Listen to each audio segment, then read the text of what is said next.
Good evening, everyone. Welcome, and thank you for all your time that you're putting in with this sewer study. We look forward to your input.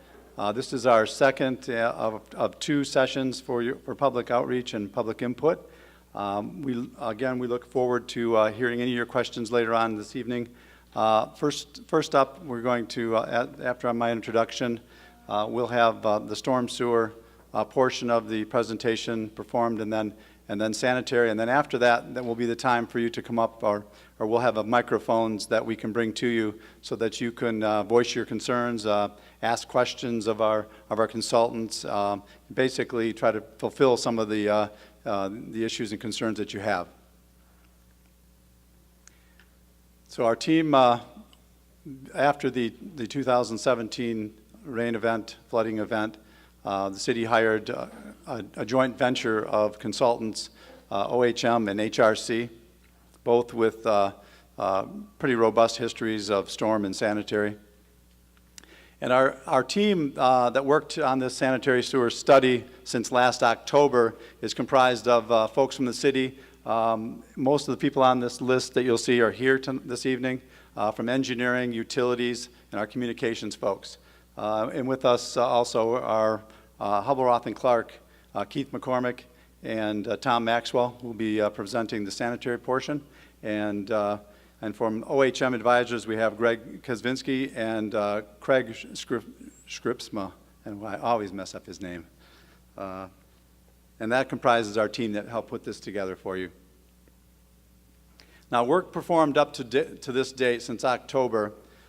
We've evaluated, the scope of this study was to evaluate the 2017 event, then model the storm and sanitary sewer systems, and that takes a lot of data input, and a lot of the months that we were working on this study was trying to bring all that data up from archives and issue it to the consultants so they can put it into their models. And then, of course, develop a capital improvement plan to address systems deficiencies. Now, what you're going to see in the presentations tonight, you're going to see a lot of alternatives for both sanitary and storm, but these at this point are alternatives, recommendations by our consultants. City Council has not yet acted on those, and before they will act on those, they're going to expect to see some of your input incorporated into that final study. And most of you probably already know, but there are a few that may not know where to find all this information online on the city's website. And in your packet, you'll have this URL from the City of Midland, Michigan .gov sewer study. If you plug that into your web server, and of course that'll go up at the top line, and then you'll get to the TRIDGE picture, and then these red arrows that you see. One is for the sanitary sewer portion, and one is for the storm sewer portion. And you can go in there and read the entire report, a lot of text, but there's also a lot of tables and charts and graphs of the city. So after we've received all of your input, which by August 7th will be our cutoff time for input, then we're going to take all that input and incorporate it into a final report that will be presented to City Council, and then from there we'll look to see what direction we're going to take with some of the recommendations. And once you're out on that website, there's a whole host of things that we've been doing all along, some videos, informative videos, but also some of the presentations that we put forth in front of council that you can go out and look at. So next up, we're going to start the storm sewer presentation. I generally don't like to stand behind a podium, so if you'll let me move around, walk around, I'll just try not to get in the way of the screen. So my name is Greg Kaczynski. I'm with OHM Advisors, and we were working on the stormwater drainage or stormwater master plan component of this project. But before I get into that, I do want to make a statement that the wastewater and the stormwater components of this project are pretty closely intertwined, because in our experience, if the stormwater system is not working well, that usually results in more surface flooding. That water usually finds a way into the sanitary sewer system. We don't want that to occur, and that's what exacerbates and causes some of the problems that Tom is going to talk about with the wastewater or the sanitary sewer system. So we did work very closely together on our findings to look at areas that maybe whether undersized storm sewers caused flooding that may have made the sanitary system problems worse. So I wanted to make that statement. The event in June of 2017, I don't know, have any of you gone online and looked at the report and read it? Okay, good. So you've seen in the report lots of references to different design events, the 10-year event, the 100-year event, the 82-year event that was the June 2017 rainfall. And it's important to describe a little bit about what all that means, because sometimes there's a little bit of a misunderstanding about what does a 100-year storm mean. When we talk about a 100-year event or 100-year storm, we're referring to rainfall, a total amount of rainfall, whether it's 3 inches or 4 inches or 5 inches in a certain period. What many people frequently misunderstand is that a 100-year storm does not mean that it's a storm that happens every 100 years. It's a storm that has a 1% chance of happening in any given year. And for those of you who have been to Vegas or any casino, will realize is that a 100-year storm can happen in back-to-back years. It's not common, but it's possible. So when we talk about all these events, it's not as though they're that infrequent. When we talk about a 10-year storm, and that's what we're talking about when we get into the stormwater component, that's a 1 in 10 chance of happening every year. The chances of a 10-year event happening in back-to-back years is not that insignificant, right? So, that's something that we want to keep in mind. So we're discussing what we call recurrence interval. So this 82-year event has a 1 in 82 chance of happening in any given year. But as long as we understand the statistics a little bit more, it's easier for all of us to understand what we mean by a design storm. The types of flooding that we saw in June of 2017, there were 2 primary types of flooding. There was the flooding along the rivers.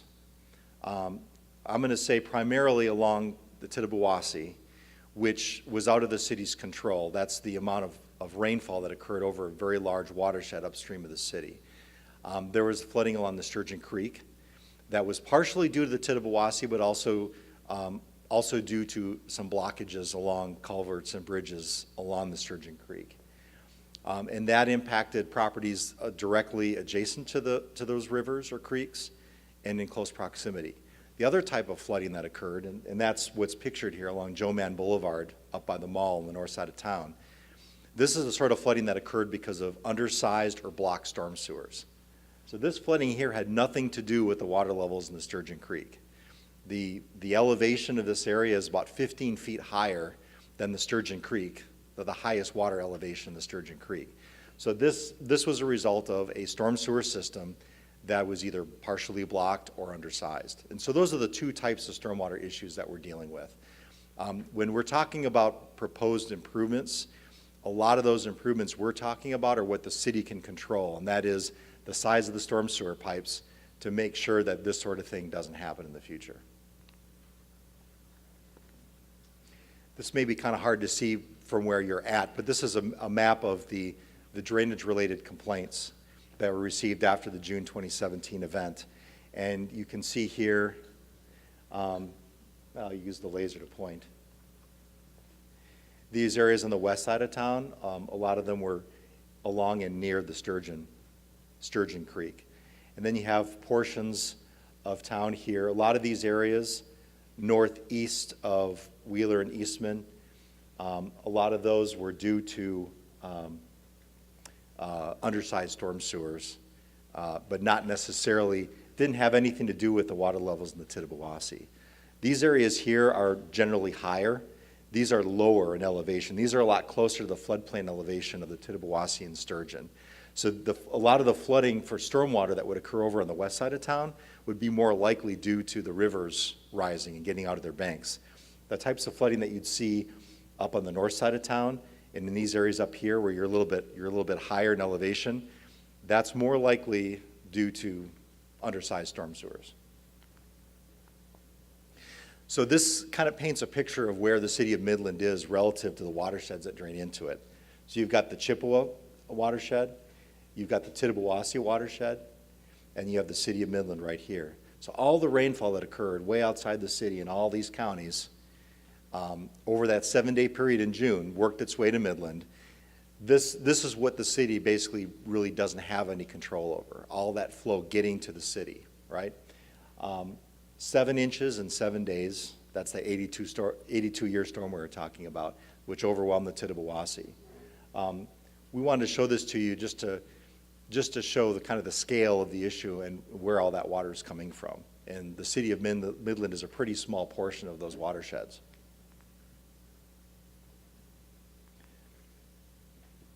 So I think I covered this on a previous slide. So we have the local flooding, which is due to sewers that aren't large enough to carry the water that falls on the surface when it rains.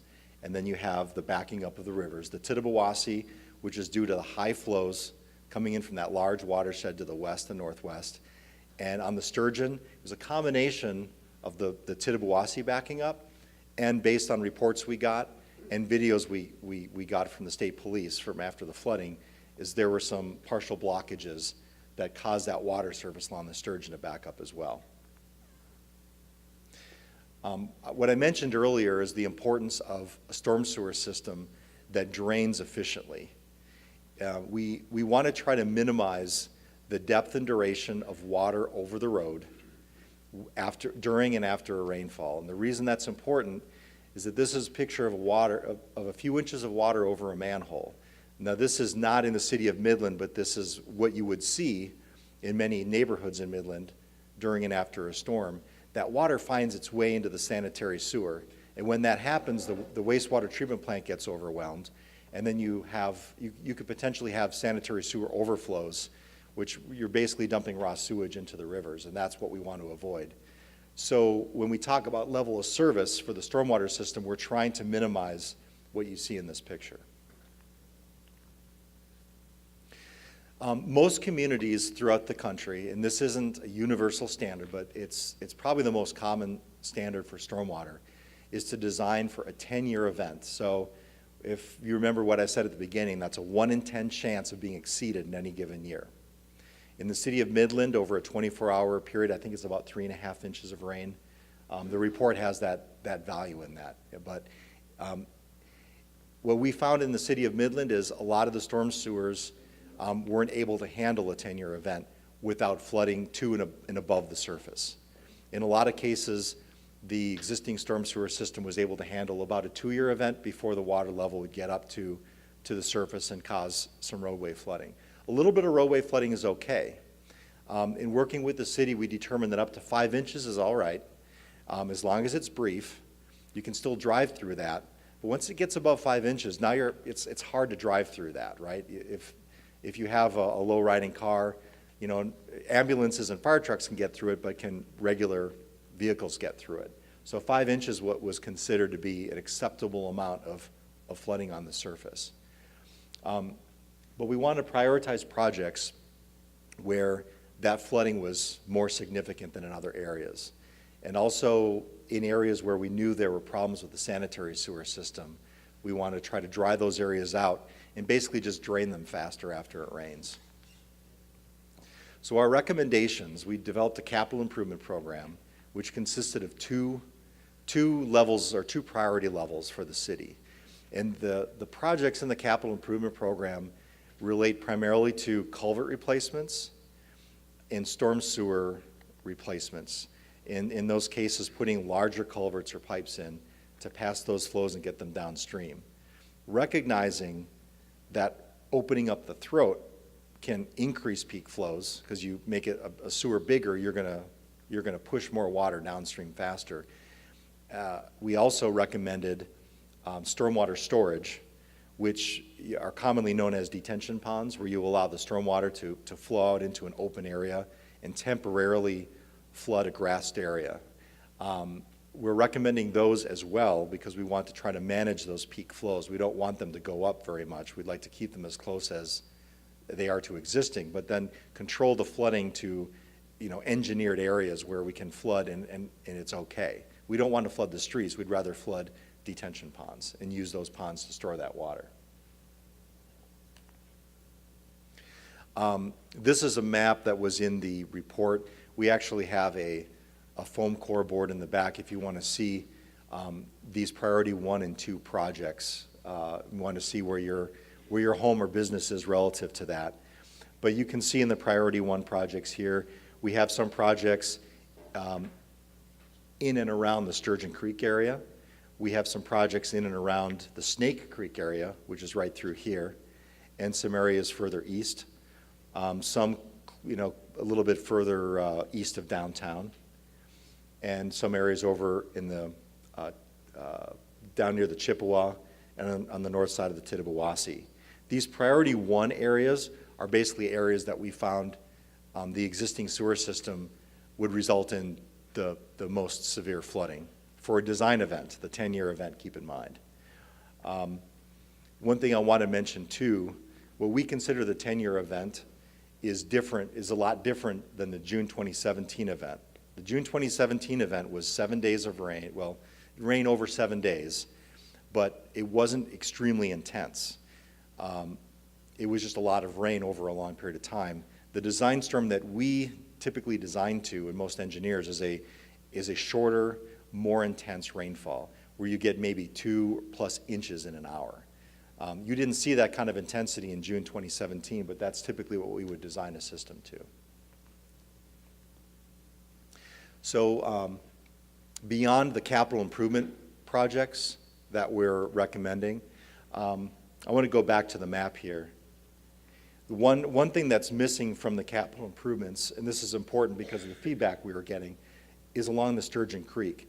We did call for some culvert replacements along the Snake Creek, but the Sturgeon Creek we did not directly model, and the reason for that is that because it's such a large watershed and the floodplain's big and it's heavily wooded, it wasn't, given the budget constraints we had for the project going in, it wasn't easy to add this in at this phase.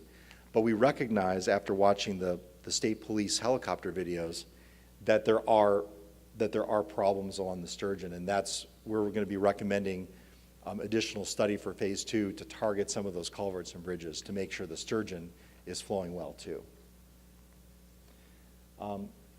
So beyond the capital improvement projects, we also want to address operations and maintenance. So one thing is making sure the sewer system is big enough to carry all the rainfall that falls on the surface. The other thing is making sure the system is clean and is functioning well. The City of Midland's infrastructure is getting older every year. In most cities in Michigan are getting to the point where their average age of their infrastructure is 60, 65, 70 years old. And when you get to that average age, you're going to start to see major problems that you don't see because you can't see it from the surface. These are pipes and manholes that we may not have been in and looked at for generations or at least decades. So we're recommending a 3-year cycle for televising, basically putting cameras through the pipes to see if there are any blockages and any structural problems. Then we can head off real emergencies, because if those pipes are falling apart or blocked, you could have sinkholes, you could have flooding due to blocked pipes. So we want to make sure that we're being proactive. As systems age out like they have in Midland and really any other city, this is really important. So we're recommending that televising program. And where possible, we want to try to line up sewer replacement projects with street replacement projects. So if there's a street that's up for resurfacing or repaving, and there's a priority 1 project there or priority 2, maybe that project comes up to the top of the list because it's a lot cheaper to build storm sewer when you're already out ripping up the road. So the priority 1 projects totaled in terms of a planning level cost estimate about $29 million. And that's sewer replacement, manhole replacement, and culvert replacement. The reason that's so expensive is that when you're out there, you're ripping up the road, you're digging out the old sewer, you're putting in a new sewer, and sometimes these sewers are pretty big. Some of these pipes are large enough diameters that I could walk through these pipes. So they're not small. They can be 8 to 10 feet or deeper. So it takes a lot of time and money to build these sewers. The priority 2 projects total about $50 million, so that's a pretty big price tag. That's a lot of capital improvement projects to build. We recognize that that's not going to happen over a 5-year, probably not even a 10-year period. The time horizon is probably longer just because of local funding availability. And while we're on that topic, this is what I'm going to leave the group with for now. In terms of stormwater funding, most cities in Michigan have the same problem that Midland has, and that there's no dedicated source of funding for stormwater. The city has to take money from the general fund and sometimes the streets road fund to pay for stormwater. That's unlike water and sewer, which have dedicated funding revenue sources.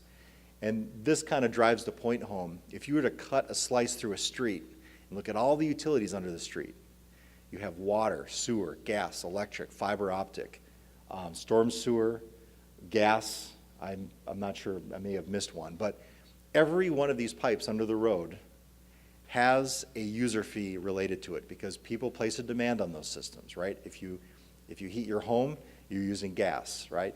If you've got your TV on, you're using electric and cable. You turn on the tap, you're using water. If you have hard surfaces on your road, such as roofs and driveways, you're placing a demand on the storm sewer system because that's stormwater runoff. The stormwater system is the only utility that does not have a dedicated funding source, and that makes the speed to which the city can get to these projects a little bit slower. So one of the recommendations we've made to the city for the council to consider is whether or not a stormwater utility or user fee would be appropriate to accelerate some of the capital improvement projects. And that will be up for discussion, and that's only a recommendation at this point. But the storm sewer is often the most expensive utility to replace out of all these because it's among the deepest and the biggest to replace. So I'm going to leave you with that thought, and I'm going to be around at the end to answer questions. I'm going to hand it over to Tom.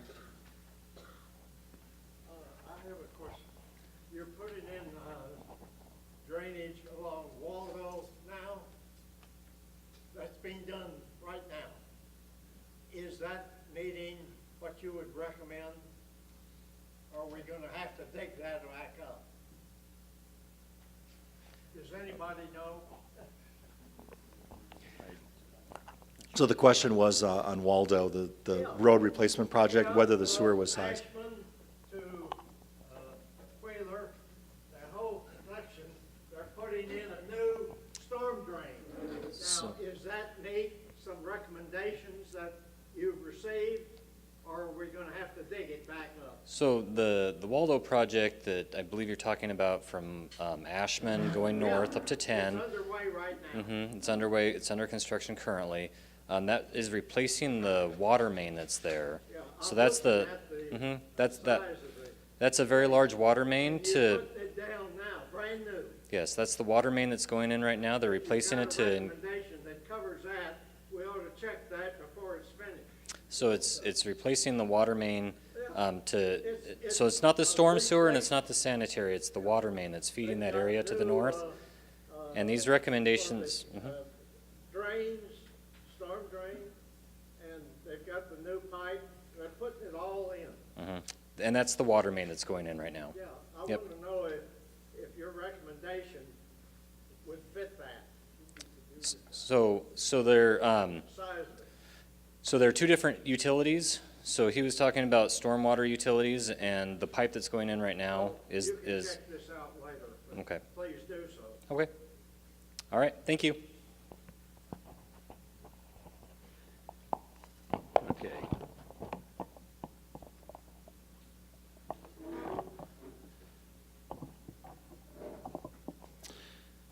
Well, excuse me. Good evening. My name is Tom Maxwell. I'm with Hubbell Roth and Clark, and I'm going to talk a little bit about the sanitary sewer study and some of the key points associated with that at this time. And I guess in regards to questions, if we could hold off until to the end, then we'll go through more of a formal Q&A process, if you will. So the first thing I'd like to talk about is the sanitary sewer system. It's a large system. It's very complex. You started this system in 1930 as a single pipe system, a combined sewer system. 1930, it's going on 90 years old, as Greg pointed out. In the 50s, they started putting in separate sanitary and stormwater sewers. Okay, so individual collection systems for stormwater and sanitary. A combined is a one-pipe system that takes on sanitary during dry weather. It also takes on stormwater, surface runoff, during a rain event. That's a single pipe system. In the 70s, the city started to separate the combined system. And then in 1995, that was completed. So this is just some stats, but it gives you a sense for, I guess, the size and the magnitude of your sanitary system. 14,000 acres. Your staff has got to maintain, they got to do O&M, they got to keep that up and running every day, every minute of every day for the entire year to keep you folks, good quality life. I think the key thing there is the 42 pump stations. That's more than any individual community that I'm aware of. That's a major undertaking. But they do it every day, and during the June 2017 event, every one of them operated as they were intended. I'm not going to read you the rest of the bullets, but you can see it's a big system. Talking about design events, Greg did a good job about recurrence intervals. For a sanitary system, you're required to address the 25-year event. So you have to basically contain that event, not allow any sanitary sewer overflows to the environment. And that's a federal and a state requirement. So I thought I'd talk a little bit about, what's causing the problem. It's a sanitary system. It shouldn't be a wet system. How's water getting into this? You can see that from the picture, just a residential. Oh, I'm sorry. Problem with fat fingers. You can see a residential setting. You can see the gutter on top of the roof, the downspout, footing drain, lateral tied into the sanitary system, and then the storm sewer. So let's talk about the sources. Infiltration, that's a groundwater related problem. So if the groundwater table is up, it's worse. Springtime, usually it's the worst time of the year.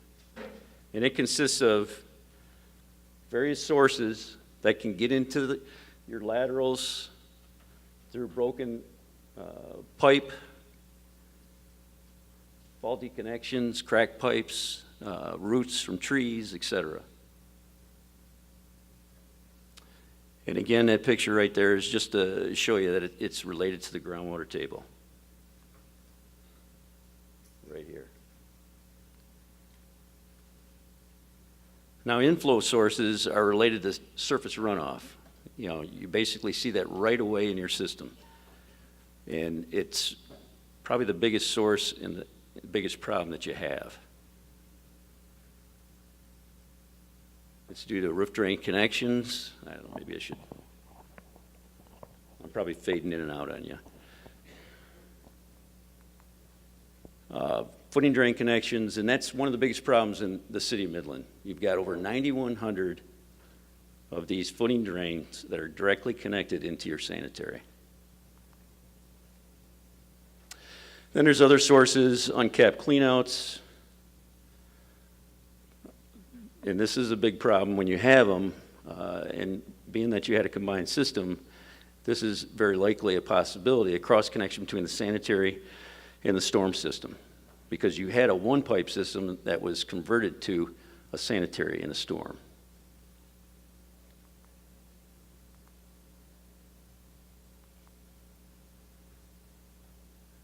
So you can see that basically these are all the different sources that can get into your sanitary system, cause you grief, and back up in your basement. And it's a phenomena. This will be the Tidwawasee for you folks. But basically a lot of interceptors, and it's very common, the major trunk sewers sanitary system are along the rivers. And then they travel along the river to the low spot in the city where your treatment plant is, which is what you folks have. And the Tittabawassee, because of that large watershed that Greg brought up, the Tittabawassee, I think, is like 2,500 square miles. It's a huge watershed. When that rises and it gets above a certain level, for you folks, it's 24 feet. Anything above that, basically, you really start seeing impacts to your sanitary system.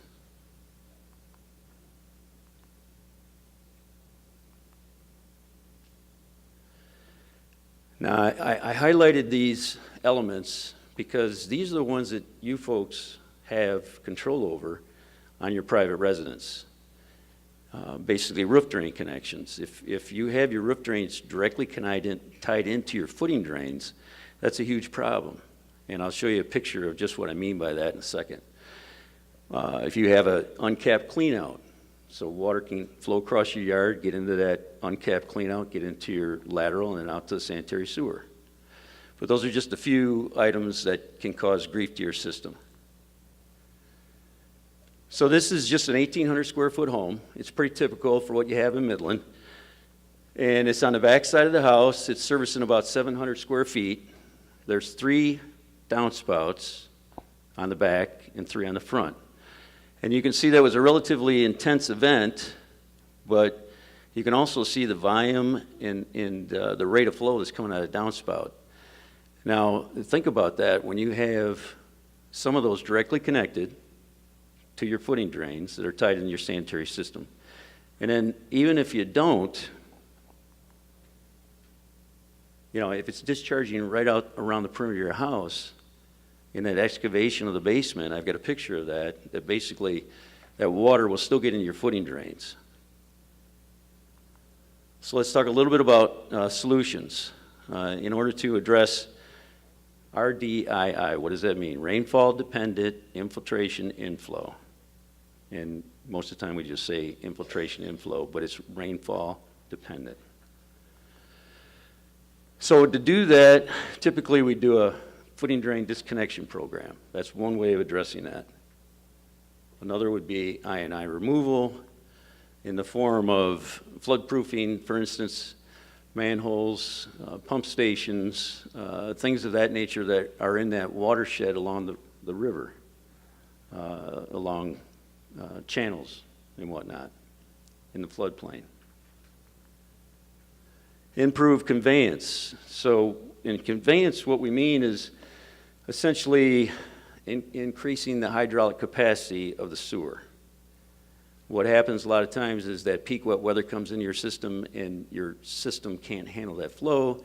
It backs up, surcharges the system, and unfortunately sometimes gets into your basements. So what can you do? You can increase the sewer capacity by putting in a new larger pipe, or you can do a parallel sewer. So basically leave the one that's in place, especially if it's in good condition, and then put in a smaller one to augment enough to get that peak capacity downstream. Another thing is to increase the pump station capacity. And out of all the pump stations that you have, there's 3 that we thought needed a little bit of improvement. Storage is another alternative. It can be done in the size, in the form of a tank or a large pipe. But basically it's offline, it's empty, and you take that peak flow and you put it into this offline storage during an event. So the benefit of I&I reduction, it removes the flow from the system. A conveyance just moves that peak downstream. So whatever you do, you got to make certain that downstream can take that peak. So you got to be careful when you do that. And then storage, as I mentioned, you just peel that peak flow off into the storage, and then basically after the event, when the collection system has capacity, you dewater it back into the system. So, a few pictures, because the pictures are worth 1,000 words, correct? Basically, here you've got one of the biggest problems in the city, the footing drain right here, which goes around the perimeter of the house, is tied in to the sewer, which goes out to the sanitary in the street. You can see this is the limits of the excavation. And here's your downspouts. Some of your downspouts, and not many, and they shouldn't be, are directly connected into the footing drains. So think of the volume of water in that little video. When that's going down to your footing drains and it's just going straight into the sanitary, that really takes up that capacity in the system quickly. But even if it discharges out 3-6 feet from the edge of your house, what do we got in Michigan? We got typically clays, we got sandy loams. So that discharge goes out in that excavated area of disturbed soil. Now it's consolidated over the years, but typically it's more granular material. So what you've created is essentially a clay bathtub. So that flow goes right down into your footing drain. Now it won't get there quite as fast, but eventually it's going to get there. And this would be a footing drain disconnect. So what they do is they come in, basically put in a sump pump, and then discharge that out either to the backyard or into a storm sewer or a ditch network that's in your subdivision, depending on how it's built. What you can see associated with that, and this is one of the problems, is a lot of disruption. Here they're digging a trench for that discharge pipe out to the storm sewer. Here you can see some plumbers tearing up your basement. Now, if you got a finished basement, that can be pretty painful. I'd say these gentlemen are doing a pretty good job, and it's very clean overall when you think about what they're doing by basically taking out the concrete in your basement. They're digging up the dirt in there. They got to take it up the stairs, etc. But when it's all said and done, typically this is what you see.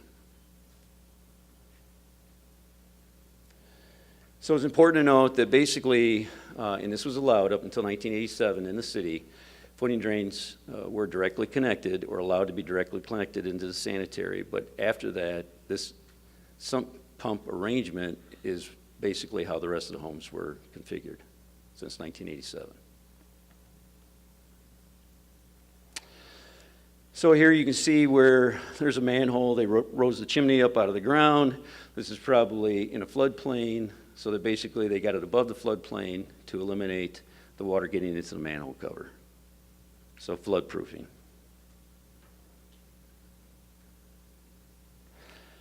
So this isn't Midland, but this is another example of a community that we're helping in southeast Michigan. And you could see the volume of rain or water that was getting into this joint in the sewer. So oftentimes to correct that, they go in. This is just an animated picture of a pressure grouting operation. You can see the bladder and whatnot, and this white or gray material here is where they pressure grouted along that system to eliminate that ionized source from getting in. Now this is that same picture, but it's post-grouting. And this right here is the joint that was pressure grouted. And you can see what used to be essentially a waterfall is now watertight. Another form of dealing with it, especially if you've got older sewers, they settled a little bit, you got some cracking. As I mentioned, you started building your system in the 1930s, so some of your pipes out there are 90 years old. So this is not unusual, but one of the things that many communities do is put in cured-in-place pipe, or they slip line the sewer. Now the great thing about that is you extend the life of the sewer upwards of 50 plus years when you perform that technique, which is a good thing. Here they're just sealing the chimney to keep infiltration out. Now we'll move on real quick to conveyance. Basically here you can see in the street they got bigger pipe. So they're replacing the existing sewer with a bigger pipe to get that peak flow downstream. And here's the problem with that. Many communities do it, but you can see it's very painful and disruptive to your community, especially your neighborhood and whatnot, when they're going through and putting in these bigger sewers. One nice thing though is when you're done, you got new pavement. Oftentimes you do it in conjunction with new storm sewers as well. When you tear it up, you want to try and improve all the utilities you can. Another thing that I mentioned was pump stations.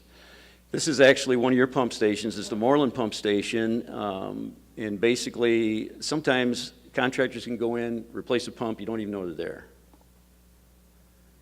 Other times, this is what you see. A lot of it depends on the service life, if it's basically beyond the service life of the pump station, or you need to do a major improvement, then they have to come in, they have to bypass pump around that pump station, which is risky, but is done all the time, and then basically replace the station. Now here's an example of a smaller storage tank. It's not too small. You can see the size of the gentleman in the picture. So it's probably about 8-foot diameter. But that is where they peel that peak flow off of the system during an event and put it in that storage. After the event's over, you bleed it back into the system. This is just an example of what you might see above grade to access that storage. So all of these are talked about at length in section 7 of the report. And that's volume 3 on the website, as Joe mentioned. So here you can see this is a map similar to one that Greg showed, except this is for the sanitary improvements. And there's priority 1 and priority 2 areas. There's 12 of those. Those are shown in red and orange. And then there's phase 2. There was 5 areas that are circled in yellow that basically didn't show flooding in the model that we created, but yet there were complaints that flooding occurred. So we need to go in and investigate those areas. The priority 1 and priority 2 areas, basically, we did various alternatives that were reviewed, which I explained. That's the I&I reduction or removal from the system, improved conveyance or storage. And in some areas, we did a combination of those alternatives to actually basically address the 25-year event, which is what you are required to do. In that chapter 7, you can see this matrix. All 12 of the improvement or areas of concern are listed on the left. And this is all of the different alternatives that were reviewed. And that would be alternative A, B, C, and D. This is table 7.2 in the report. And without going through every one, basically, if you go to that section, it'll give you a planning level estimate of every one of those alternatives that we reviewed. And this is the big picture. And as Joe mentioned before we got started, these are only recommendations. These aren't, you know, I guess at this point, they're still open for the approval by the council and your staff. And we're going to take into account what you folks have to say last week, at last week's meeting, and what you have to say tonight. And then take that all into account, finish the report, take it to council, and at that point you guys will make the best decision for the city going forward. One second. Does the river level affect your discharge? It does in regards to the storm sewers, but not for the sanitary. And you're still pumping at 34 feet? For the pump stations, correct. You're still pumping in the river? Well, we're not pumping in the river, but why don't we, I'm getting close to being done. Let me finish up and then we'll start doing the questions. I'm curious how the river affected your sanitary system. Well, and that's a great question. The question was, how does the river impact the sanitary system? And as I mentioned, the interceptor follows along the Tittabawassee and goes down to the southeast corner of the city where your treatment plant is located. And basically, when that river heads up because of that large watershed. Basically, you can see when it hits a certain level in the river where it starts to influence your collection system. So it does impact your system. And you do need to go out there and do some flood proofing along the river. Okay? Oh, well, sorry, I got a little off cue there. This is table 7-3, and basically it is kind of a summary table, planning level estimates for the capital improvements. You can see it ranges anywhere from about 34 million upwards of 38 million, depending upon what alternatives you guys select.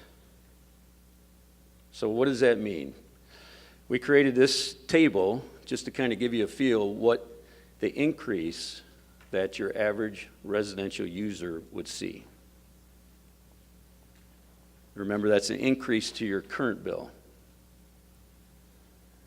So for a $35 million program, based on a 25-year bond at 4%, you'd be looking at approximately $29 a quarter, or approximately $116 a year.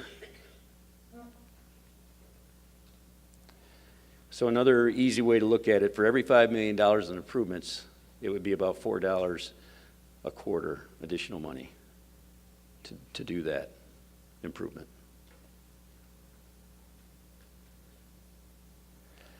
So phase 2, basically we said that we should go out, the city should go out, take a look at these areas, try and determine what the problem is. So how you do that, some people call it a sanitary sewer evaluation, but basically you go out, you put meters in the areas of concern, multiple meters. You see where during an event you're having a lot of impacts to your system.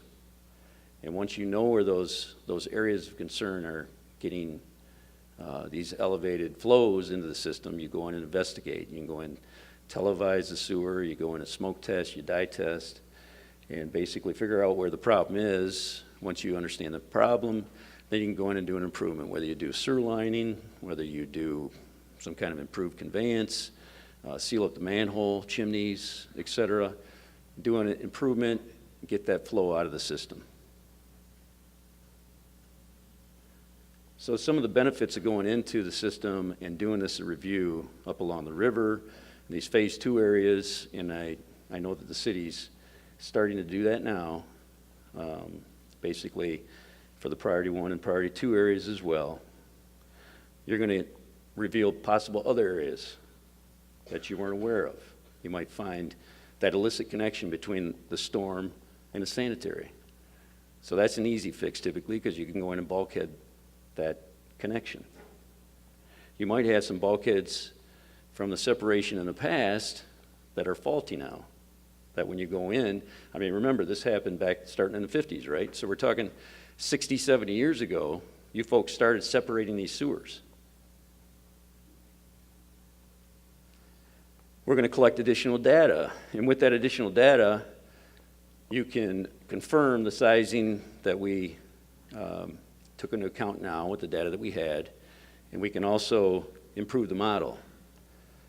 With that understanding, hopefully we can, I guess, reduce the size and cost, especially if the city's going in at the same time and doing improvements by eliminating that I&I when they're doing the investigation. I just mentioned you reduce the size of the projects by, and hopefully reducing the project costs as well. I guess on, the negative side, I guess some of these things will lead to more detailed information, and it could shed light that it's actually, you need more improvement than what was anticipated right now. So I'm not saying that's a given, I'm saying that's always a possibility.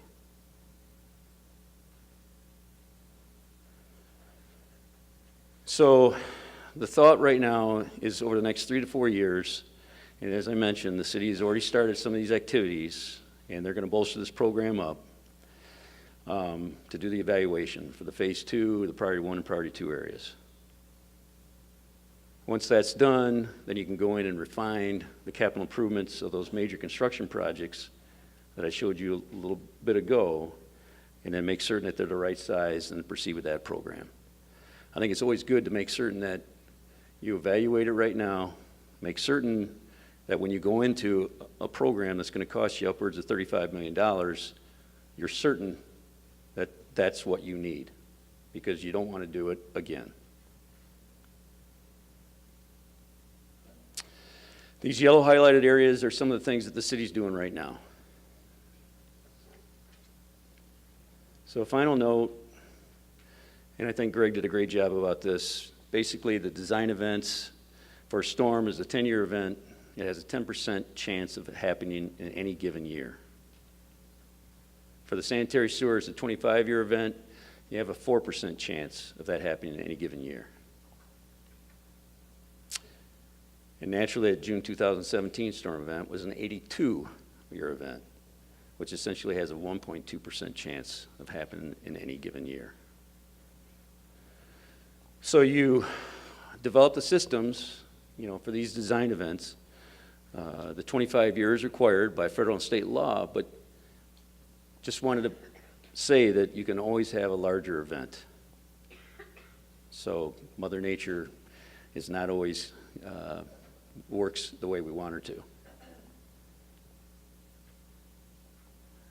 So real quick, the next steps. We're at the meeting tonight. This is from last week's presentation. As Joe mentioned, we're going to take public comments. You can go onto that website up until August 7th. And we've gotten, probably upwards of maybe 8, 10 requests at this point, or comments.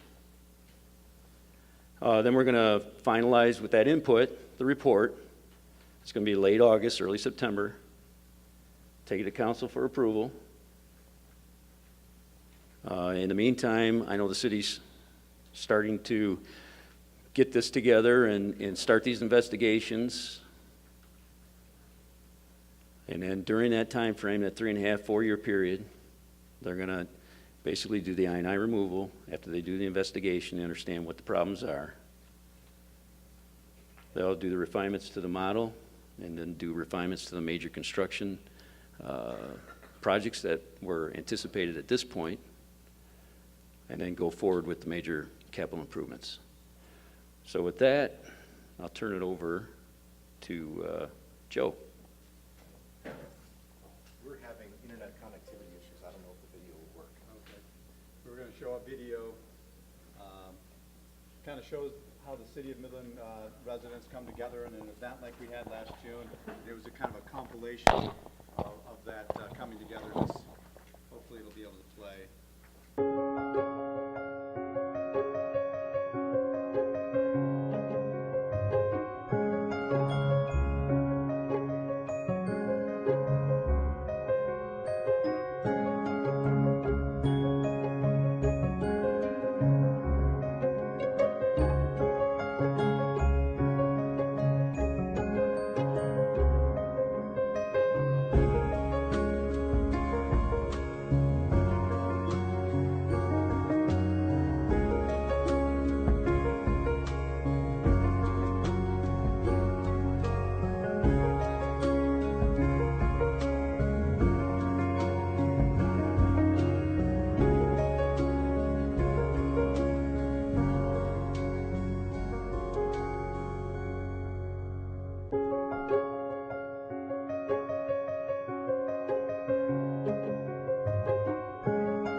So again, East City Hall, questions. We'll be taking those until August 7.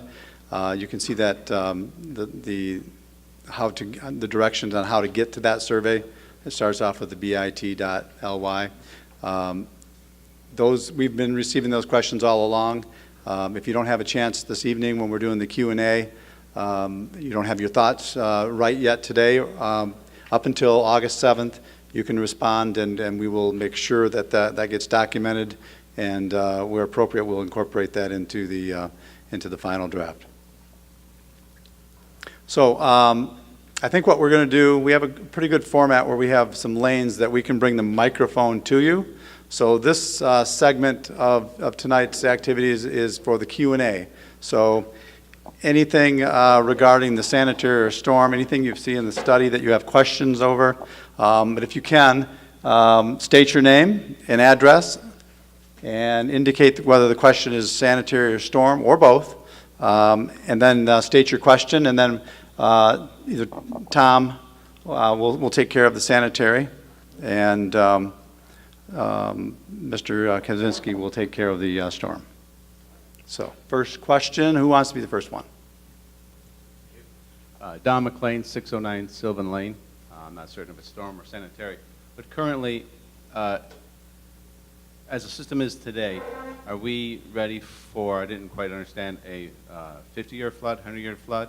And after we make these improvements and spend the $25 million, what will we become then? Will we become a 90% chance of a flood? What does that raise our level to? How does that? How much improvement do we get? I'll attempt. Can you hear me? Okay, that's better. It's bad cord. I'm going to attempt to answer that from a stormwater perspective. So in terms of level of protection today, depends on what neighborhood you're in, because every neighborhood's a little different. Some of the storm sewers are sized just fine, and some of the storm sewers aren't as big as they need to be. So in some places, there's maybe a 2-year or less level of protection. That is a 50% chance of in any given year of the system being overwhelmed. In some cases, you've got more than a 10 or a 25-year level of protection just because the storm sewer is pretty big. A lot of that depends on when the neighborhoods were built. Especially the older neighborhoods, the design standard was a lot different 40 or 50 years ago. Engineers have done a better job over the recent decades in sizing the systems to be the right size for the amount of rain. The amount of rainfall that we use is more targeted today because we have more statistics, right? So that's kind of a roundabout answer to your question, but if we fully implement the capital improvement program, the city will have a 10-year level of protection, meaning that there's a 1 in 10 chance in any given year that the sewer system would flood more than intended. And for some people that's enough, and for some people it's probably not enough. It's kind of a middle-of-the-road level of protection that most communities choose. And what's that on average for across the whole city, 10%? That's, yeah, it would be intended to be across the city for any system in the city. Right now it varies from a little less than a 2-year level of protection to over a 10-year level of protection, depending on which neighborhood it is and how old it is and how it was designed. Yeah.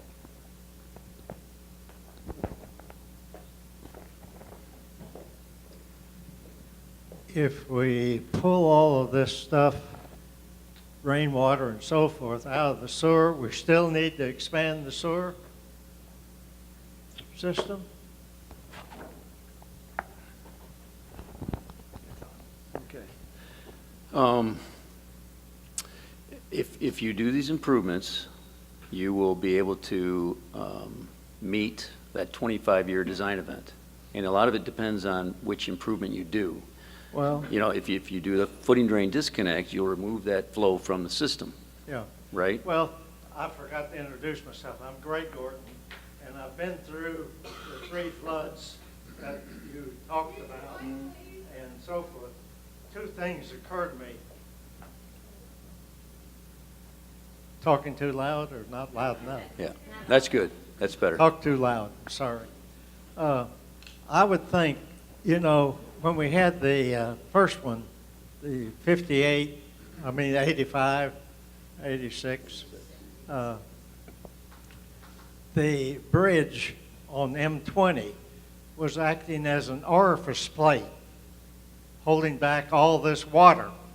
And the water was actually flowing over M20 where the bridge came down, and the difference in elevation on the other side was about 4 feet down on the, so that was acting, holding back all of that, the highway and so forth.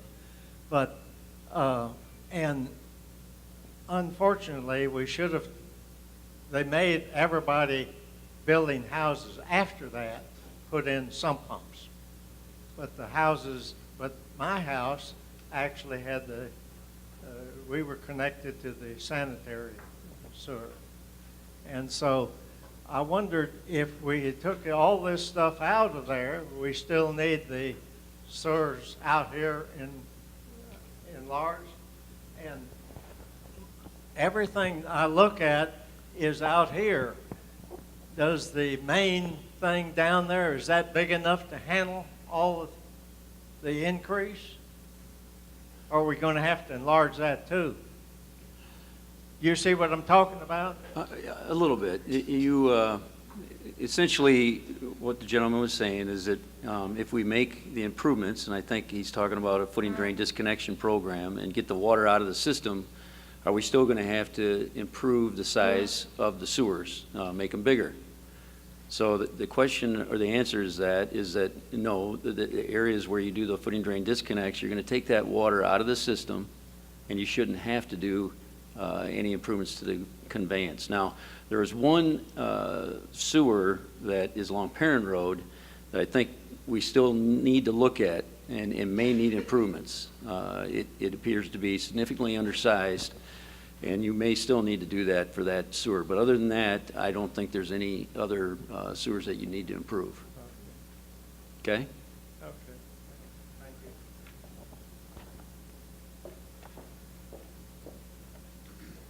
you. My name is Mike Buller. I live at 2901 Gibson Street in Midland, and I have some concerns about the idea of holding ponds for storm water runoff. I don't see that as a major issue that's being covered in this report, and I wondered why we couldn't do more with holding ponds in our community. So the capital improvement program for storm sewer does recommend a fair number of holding ponds. They're shown in the figures in the back of the report, and we did include those in the cost estimates. And it is important to, where you can, store the water to keep the peak flows in check, right? Because if you increase all the storm sewer sizes, you're going to push a problem downstream. So we did recommend quite a few locations where detention ponds would go in. You need to have available land for that, and so you either need to use park land or purchase property to use for that, because it requires a fair amount of land. You know, you're usually talking about at least several acres or more for any installation. And so there are some cases where you could take a park and excavate it down a few feet, put in a soccer field, and then that soccer field is designed to hold water during a storm event. So it's like a dual purpose. So that's definitely part of the recommendations. Well, and I would hope that the city would look at their building permits and require holding ponds in the future. We've seen a lot of growth out at our mall. We've seen growth at our hospital. We see growth at our schools, and I think our schools might need holding ponds that are the larger schools in the district. I think the mall area is very undersized with holding ponds, and the hospital did put ponds in when they did some parking lot. But I think we need to look very, very closely at all our neighborhoods, and like I have a park behind my house. It should have maybe a holding pond. And I think a holding pond would be a lot less money involved in that than having the infrastructure changes that you're talking about. Thank you.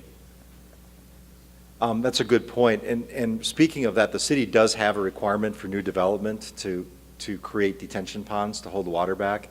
And an example of that is in the mall area, there are several detention ponds up there. We modeled, when we did our modeling for the storm sewer system, we modeled that area without ponds, and we modeled it with ponds, and the ponds make a big difference. The ponds allow the storm sewers to be smaller. The reason for the flooding up there, along, like, say, Joe Mann Boulevard in the pond area or the mall area from the June 2017 event, from what we can tell, there's likely a blockage in the system somewhere downstream. Maybe in that, there's an enclosure along the Jacobs Drain in the county fairgrounds area. We think there's a partial blockage in there. That's just that's something that we think is occurring. But that area should not have flooded, given the amount of rain that happened in June of 2017. All right, I agree with that guy right there, retention ponds. But the city in '86 should have made lessons learned that they should have had more of those retention ponds. Instead, out Sturgeon Creek Road, they have a bunch of subdivisions, a bunch of housing going up, and they had no consideration for any of those retention ponds outside that area. So I live on Sturgeon Creek Parkway. All that extra water in '86, it was actually a foot higher than this last year, 2017, than it was in 1986. So that was because there's so much more construction out that direction, huh? And so retention is the way to go if you can do it. But I'm also agreeing that the whole system needs to be improved. I don't mind paying the extra of whatever it is, $116 a year or whatever you said. It doesn't matter to me about paying money for a good sewer system. But I do think the city needs to learn to follow their own lessons learned when they do make housing plans, that they do put the same standards as they did in '86, where they actually have retention ponds or retention areas so the water doesn't flow back into the creek, and use that as just basically a big open sewer. Yeah. And also there's a lot of dead trees along Sturgeon Creek Parkway, and I've called the city already about trying to get rid of some of those ash trees down there, but they just add to more obstructions down the road. And also somebody else mentioned about the culverts. Yeah, the culverts are. I stood on the bridge on Sturgeon, on Wackerly Road, and watched the water about 4 feet higher on one side, pouring down on the other side. It sounded like a turbine from a jet engine trying to go underneath the bridge there because it was trying to get over the water, over the road, but it was so high on one side it was just sucking the air like a big vortex down the road. And I did help a whole lot of my neighbors clear out a lot of their basements. And some people had sewer problems with sewer backup on Sturgeon Creek Parkway, and some people had just water damage. Me, I'm lucky I was on a high enough place, and I'm on a tri-level, and I had no issues with water in my basement or any place else. In fact, the French drains you're talking about, I cut mine out so they don't go into the sewer system because I get enough slope going into. I'm on the Sturgeon Road Creek. I'm on the creek side, so basically the water does flow down the creek to the creek anyway, so I don't really have it. The issue of clay, because I'm on sand to begin with, and I don't have any of the other issues, so I just cut the French drains out because when I was doing remodeling, I saw they were full of sand anyway, so I just cut them off, and so I don't have any French drains at all. Or what do you call them? Call them foundation drains or something? I call them French drains, yeah? Pudding drains. Huh? Footing drains, whatever, the same idea. Yep. So I'm thinking the city ought to learn their own lessons here. If they did something in '86, they ought to have applied it all the way through. And I also think because they just paved our road about 5 years ago, I asked why aren't they fixing actually I was thinking the water lines, because every year we have 4 or 5 water breaks along that same road. It runs it's the same, instead of having a sewer system, we just have a water line. But you could go down and look down the road after a big freeze, you'll see a whole bunch of driveways that have been exploded because of the water's leaking out of the water pipe. So yes, thinking ahead is a big problem. And I think the city needs to learn that lesson about thinking ahead, how things look down in the future. Things like when they're trying to, I say Saginaw Road looks like a mess already, and it's only been repaved, I don't know, 5 years ago. And it's like wobbling down the road, yeah? So because they didn't build the right foundation for the road because it has a bunch of dips and stuff. Nothing to do with you. I'm agreeing with you. We need to fix the system, And we also the city needs to learn their own lessons, so when they implement something, that they're using their own recommendations from the past.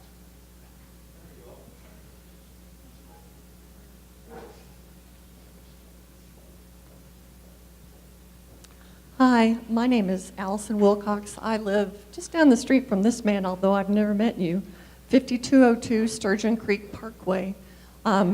Neighbors several of my neighbors got creek water in their house, so they'd really like to know more about where was the creek stopped up and why did it get so high. We had sewer backup, and we have French drains that take the roof runoff down to the creek, but the footing drains are tied into the sanitary sewer.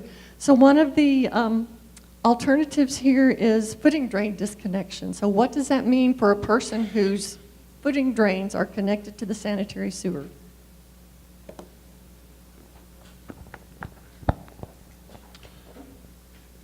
Well, I guess what does that mean? A footing drain disconnection program. There's been several in the state, different levels of success. Pre and post, for instance, in the study was included in the appendix of volume 3 as an example if you wanted to take a look at it. But basically that footing drain disconnection program removed 70% versus pre and post, if you will. So they disconnected those footing drains from the sanitary, put in sump pumps, and that was in a association that had, I think, about 532 homes. Every one of them was disconnected. So it vastly improves the situation. Well, it depends on the community, and that's something that your city leaders are going to have to look into, think about, and determine how they want to proceed. Because it's not cheap. Right. Depending upon what you have to do, depending upon what you're going to do in your yard, if you got a finished basement, et cetera. All these things are variables that are going to increase the cost of that improvement, and it can be, somewhere in the range of $8,000 on, kind of a low end, and upwards of $20,000 on a high end. So, it's an undertaking. Okay, so there will actually be digging in my basement to put the sump pump in. Okay, so I'm getting ready to redo my basement. Should I pay the $500 or $600 for the backflow preventer that the remodeler wants to put in, or should I just wait for my sump pump to be installed?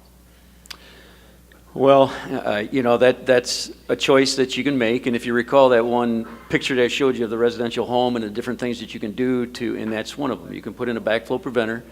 They work most of the time. They don't work all the time. Sometimes they can get stuck, and the water can still come back up into your basement. So, I guess that's just a personal choice that you have to make. Thank you.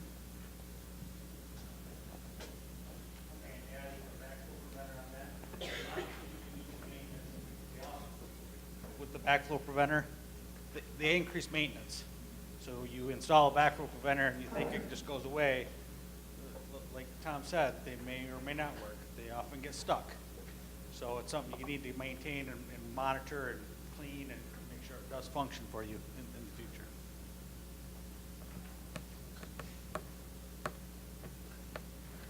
My name is John Tarrant. I live on Oak Ridge Drive. My question is, can you give us a feel for what percentage of the flows are in the sanitary sewer that are coming from water, rainwater? Where is it coming from? Is it coming off the street? Is it coming off from the drains around people's houses, or infiltration? Can you give us an idea? Because then we can have some idea whether or not, if we work on the storm sewer system, whether we help the sanitary sewer system as well.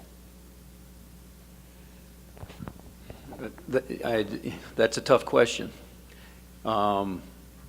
Essentially, and one thing we could do is, I've got a slide that kind of references how much typically the stormwater would get into your sewer system. But it's going to vary from location to location.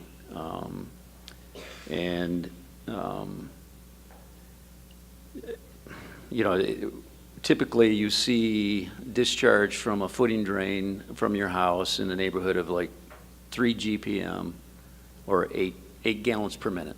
Sorry for the acronym. It's an engineer's life, right? So, and it can vary anywhere in between, but that's what you're trying to eliminate. And when you put that sump pump in, that's what it'll do. But now the difficulty with putting the sump pump in, as Craig mentioned, is it's another maintenance issue, just like a backflow preventer. So you folks, if you were to go down that path, that's something that you're going to have to monitor and make certain that you don't have any issues with. And you know, I've got a sump pump. In the springtime, it runs nonstop. Discharge it to the backyard. It's the greenest part in my backyard. And it works fine, but I have had to replace it twice in 13 years. So I don't know as though I truly answered your question, but to give you exact percentages, yeah, it's kind of a difficult question. Do you have any idea what portion of it's coming off of the road? Is really the question. So if you fix the storm sewer system, that's going to help the sanitary sewer system. And what that will say. Well, it's definitely going to help the sanitary system. As Greg mentioned, when your storm system surcharges, some of it's only good for a 2-year event, and typically it's a 10-year event for a design storm. So when they back up and they flood the streets, as Greg mentioned, you know, you're going to get ponding over top of your sanitary collection system. And if those manhole covers aren't watertight, all that water just seeps right down into your manholes and causes grief in your system. So it definitely would improve your system. You got to remember, if your power goes out, your sump pump is no good. You want to flag Yeah. back up? Yeah. Just to add to that, just for some numbers, looking at sewer systems throughout the U.S. and even throughout the world, during dry weather, 30 to 35% of the flows in the sewer are non-sanitary. They're from groundwater. That's for a well-maintained system.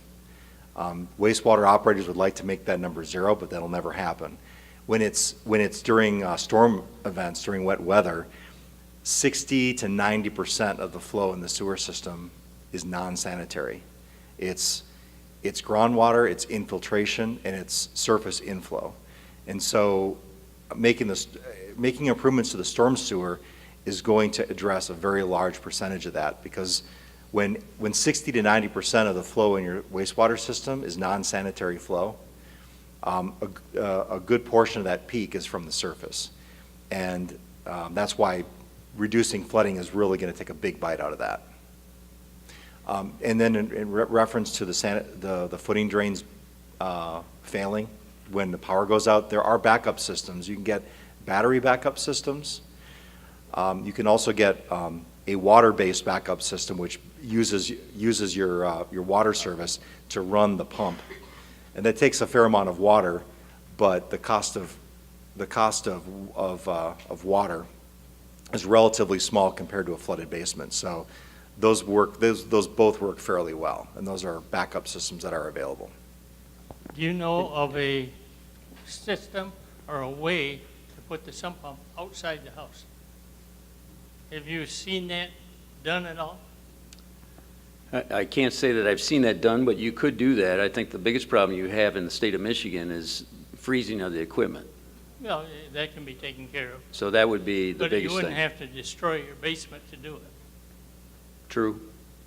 So you haven't seen it done, though? I typically I have not seen that done, but you know, you'd have to dig down full depth of your basement, you know.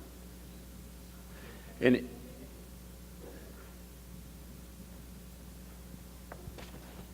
Yes, did your, Jim Young, Village West Condos, did your study include an evaluation of the control of the waters at the Sanford Dam? That's a good question. That question has been brought up at the City Council. It was brought up at last week's public meeting as well. That dam is not under the control of the city. In fact, it's a federal agency that controls that dam. So that is, that would need to be very careful negotiations with that federal agency. The issue is that we're not aware of is whether there's enough storage in the lake to make much of a difference, just because of the size of the watershed. Because you'd have to draw down that lake significantly, and there are homes along the lake that'll be sensitive to that, that change in lake level.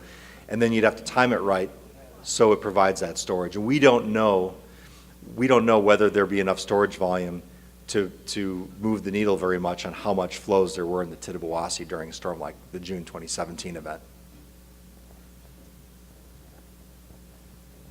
Jim McGinnis, excuse me, Jim McGinnis, 2906 Gibson Street. I guess I have a two-part question. One is the flooding out at the mall area. The retention ponds that are out there, are those the ponds that always have water in them right now? Yeah, some of the ponds there are have what we call a permanent water level, so they're meant to hold some water. I guess, is there any operational changes that could be made when you have an event that you know is occurring or going to occur where you can draw those ponds down so they can hold more? That's one question. Yeah. And then I guess, and maybe along with that, and it kind of ties in with the previous gentleman's question, were there any operational issues addressed during this study of procedures that the city follows? For instance, you mentioned the blockage there from the mall area and the water drainage system, but it seemed like that area drained awfully fast and we got a surge of water from that area. I don't know what had happened there, but it just seemed like that area emptied really quickly and we got a lot of water downstream of that. So to answer your first question in terms of those existing detention ponds, in order to draw them down before a storm event to gain more storage, you would have to have a pumping system, because generally the systems that they drain into are gravity systems, right? So the water level is at the same level of the pipes that they're draining into. I'm not aware of how much additional storage volume there is below the water surface. Sometimes there's only a few feet. But to install pumping systems requires a significant investment. Those are privately owned ponds, so the city doesn't control them. They're built by the developers who own those properties. Not to say it is impossible, it would be very costly to install those pumping systems. In regards to operational protocols and what happened in that area, there was a fair amount of observed flooding. There was a lot of standing water in that area. And based on accounts that we have, it took a while for that area to drain down. I don't know if there was a point at which the water just, disappeared. But as I said earlier, we're concerned that there might have been a blockage. There's a large corrugated metal pipe that we could walk through under the county fairgrounds. It's a pretty old pipe, and the condition of that is unknown. There may be a partial blockage in that pipe that could have caused that flooding.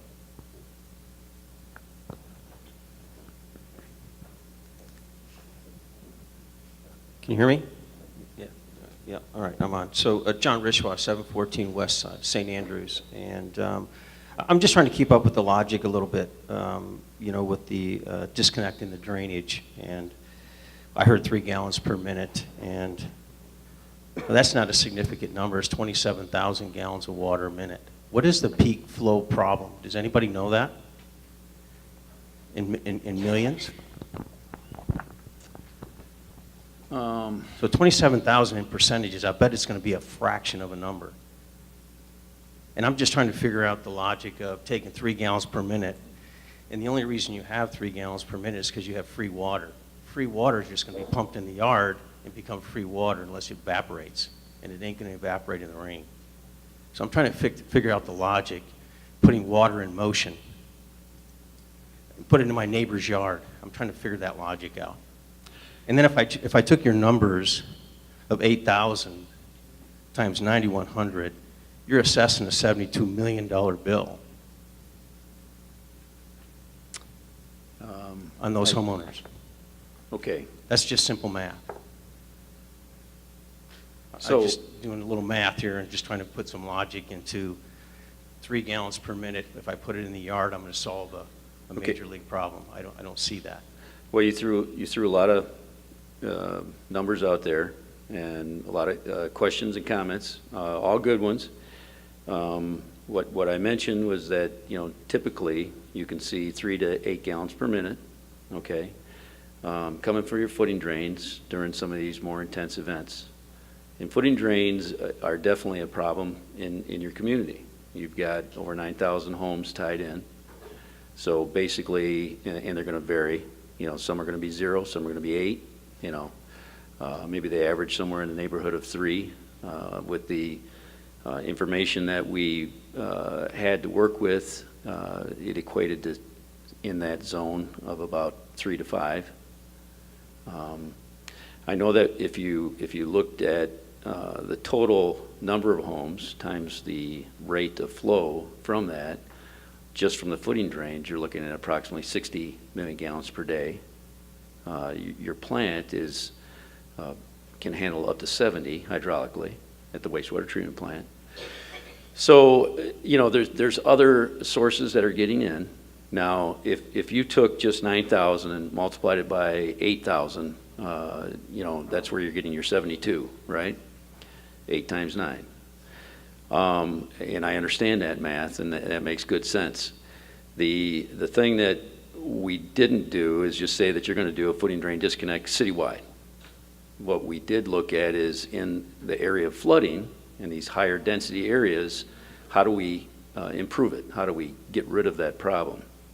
So it's based on a number of homes that we'd need to remove in each one of these areas of concern, those 1 through 12 priority areas that we talked about, right? So that's how that came up with the 35 million in lieu of, what you did, which is a very logical approach. And that would be an ideal thing, but is the city willing to commit to a program of that nature? And that's something that we're going to take a look at and think about with respect to your public input. And we did hear a little bit of feedback in terms of the success rate. And I think this gentleman here used to be connected to the drain, and some year he flooded and they disconnected him, and I think he's here because he still floods. So there's some success, not so much success. How do you evaluate whether there's going to be a significant impact on this 3 gallons or 8 gallons a minute? Well, now we're mixing and mashing a little bit, because when we're talking about the drains, we're talking about surface runoff. And as Greg talked about, you can locally, which we have more control over, undersized culverts, storm sewers, and then there's the watershed, the Tittabawassee watershed that he pointed out, and the magnitude of the runoff associated with that. I guess the other thing to keep in mind, a lot of times the 86 events being brought up, people were canoeing in the street when that occurred. That you folks saw over 12 inches of rain. That was Mother Nature just letting loose.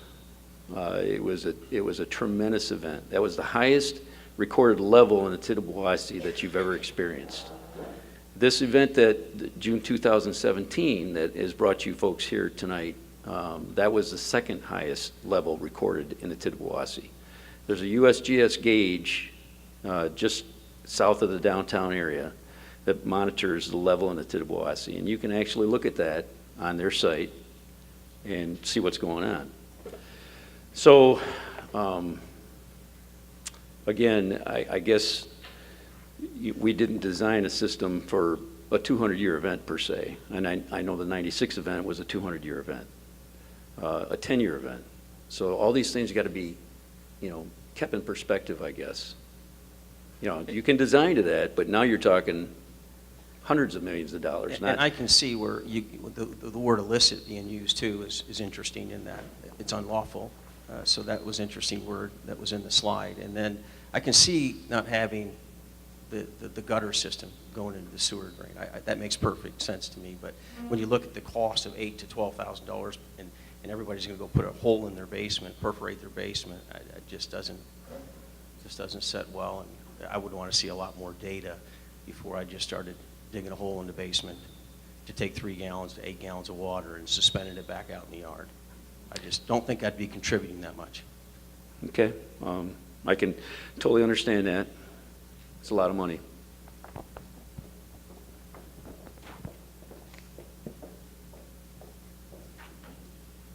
Charles Malecki. I live just a few feet from the city there. I'm on Stark Road, just over the overpass. And today, in fact, I took some pictures of the drain that's there, that's coming into your city and causing huge problem. I'll give you a 30-second history there. We've lived there 53 years this year. In '86, the ditch out in front of the house didn't get much more than half full. That's just a ditch. And this last spring, a year ago last spring, it was running over Stark Road there. Now, you can't even see that ditch. The people that's new in the area probably don't even know that that's a main drain coming in out of Lincoln Township up there. It was cleaned out in the early to middle 70s. Now, when I was younger, back in the 40s, 50s, 60s, and 70s, you always used to see cranes along the ditches, cleaning them out. But then I don't know what happened. Computers come in and they tell you how to save money. And you haven't been cleaning out the ditches, and the surface water is not getting away. I come right over here today, looking down through here. The creek coming down through here, just about 100 yards over there, is just full with downed trees. They're all stopping that water from running away. And it'd be considerably much cheaper if you just took and cleaned those ditches out. Had a few crews come in, clean them out, and I think you would get rid of many, many millions of gallons of water in a hurry that way. That's what happened before. In '86, you had, if I remember properly, it was 26.8 inches of rain in 2.5 days. That was considerably worse than it was last year. And the water never got more than halfway up in the ditch in front of my place. But that creek was cleaned out by me in the early 70s. So it was only roughly 10 years after the 10 to 12, less than 15 years probably, cleaned out when that drain was nice and clean yet. And in '86, the water just shot out of there. But now, you can't even see it. There's a picture of it, and you can't even see the drain. And that's the main drain coming in out of Lincoln Township. What's the name of that drain, Charles? It's Stearns and, Inman and Stearns drain comes together right behind my house and then crosses. Now, is there a road just about 100 feet north of the overpass, and I know it was cleaned out as far as the expressway. But in town, if you look, there's quite a bit of brush, but there's a lot of dead trees laying in there, and every one of those trees is slowing that drain down. And I'm sure that would be millions of dollars cheaper cleaning that out than it would be putting in bigger storage. I guess a question that I'd have for that is that a county drain? Okay, so there are portions of the drainage system that aren't in the city's jurisdiction. And I know it sounds confusing, but there is something in Michigan called the Drain Code. It's a very old law, and county drain commissioners are set up to maintain drains. They're originally created to maintain agricultural ditches, but then their role expanded to maintain drains in urban areas. And so that is, because that's a county drain, the county would have an easement and jurisdiction over that drain. There is a process to petition for a drain clean out. And what the county will do, the county drain commissioner will look at the people within that drainage district and assess them for that clean out. And so basically they'll set up a meeting and they will determine what needs to be done, and whatever that cost will be assessed to the people who live along that drain or within that watershed. So there is a process for that. Unfortunately, that's outside of the city's jurisdiction whenever there's a county drain. And if you go to the Midland County Drain Commissioner website, there are actually maps so you can see where the county drains are.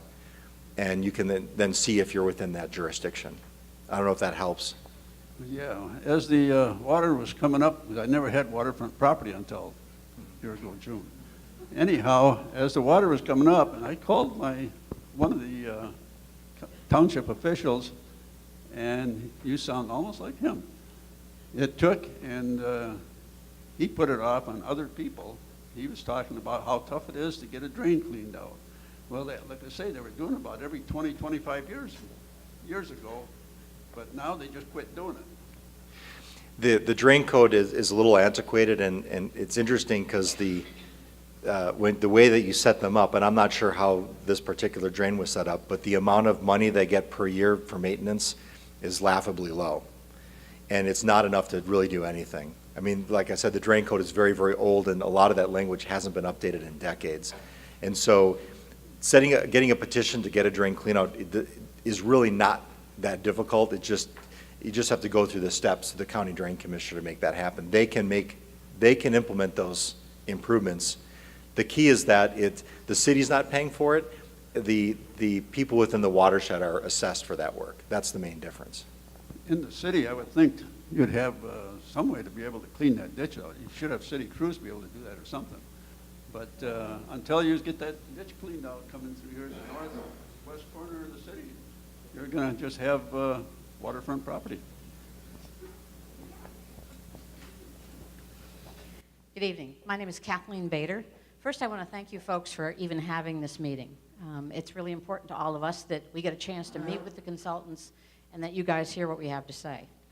I live on the corner of Nurmi Drive, Sturgeon Road, and Saginaw Road. I have 2 lots there, 5 acres. At the back of my land is the last culvert that all the debris and the water has to go through to not flood Sturgeon, Nurmi, Marvo, Sturgeon Creek Parkway, Gibson. And if that culvert is blocked, we're screwed. That's what happened in '86. That's what happened last year. If the Tittabawassee was 1.7 feet, as your study says, below the '86 level, am I correct? Correct. Many of us would never have flooded. And what happened was we flooded the day before the peak.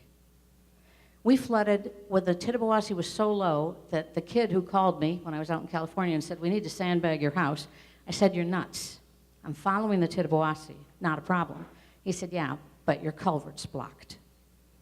Now, I'm not the only one that knew that, but apparently it didn't come to your attention because the Sturgeon Creek watershed was left out of your study, which means all of our neighborhoods were left out of your study, except for the fact that you are going to increase peak flows to the Sturgeon Creek watershed, which will make it even worse in our neighborhood, unless you either double the size of that culvert so it can take the debris, or clean up the debris in the city park that is behind my land, behind Marvo Court, that runs all the way back down Sturgeon Creek Parkway, that runs all the way to Wackerly. And that park has not been cleaned out, to my knowledge, since '86, but admittedly, I've only lived there since '88, so let's just say 30 years. You have 30 years of accumulated deadfall, you have all the dead ash trees, and you have more crap than you can imagine. One of the reasons I know that is that when the culvert was blocked, roughly 65 to 70 dumpsters full of it backed up onto my land. And I've been cleaning it up since then, and still am. If you'd like to come by, my drive is full, and we're burning out back. You can help. My point being, you can't leave us out of this study. You have to either deal with the issue in the parkway, in the park, along Sturgeon, or you've got to double the size of that culvert. Now, I do understand that the city is doing a study on doing that with a consultant, but I also heard they're only going to clean 30 feet on either side of the river. So unless you can guarantee me the floodwaters are only going to go 30 feet wide on each side and not pick up any of the debris from the parkland, you guys have to do something. We have paid a fortune to repair our homes, and we're still doing it. And we're 13 months into this and could have another flood tomorrow. I understand that there's an old infrastructure situation. I think everybody has to accept that. That's a defensible argument. But it's not defensible once the city knows that a blocked culvert at Saginaw, that, by the way, backed up the culvert that's at the other side of my property on Sturgeon, that runs behind Gibson, which is the Lulk Creek, okay? I mean, I stood there and watched all this back up. I also saw the city employees standing on the Sturgeon and Saginaw culvert just in awe. And the water on that side 5 feet higher than on the downriver side. So the situation was well known. Somehow it didn't get to your attention, but we would ask you to step in and understand that there's a massive issue for that entire watershed and that entire neighborhood.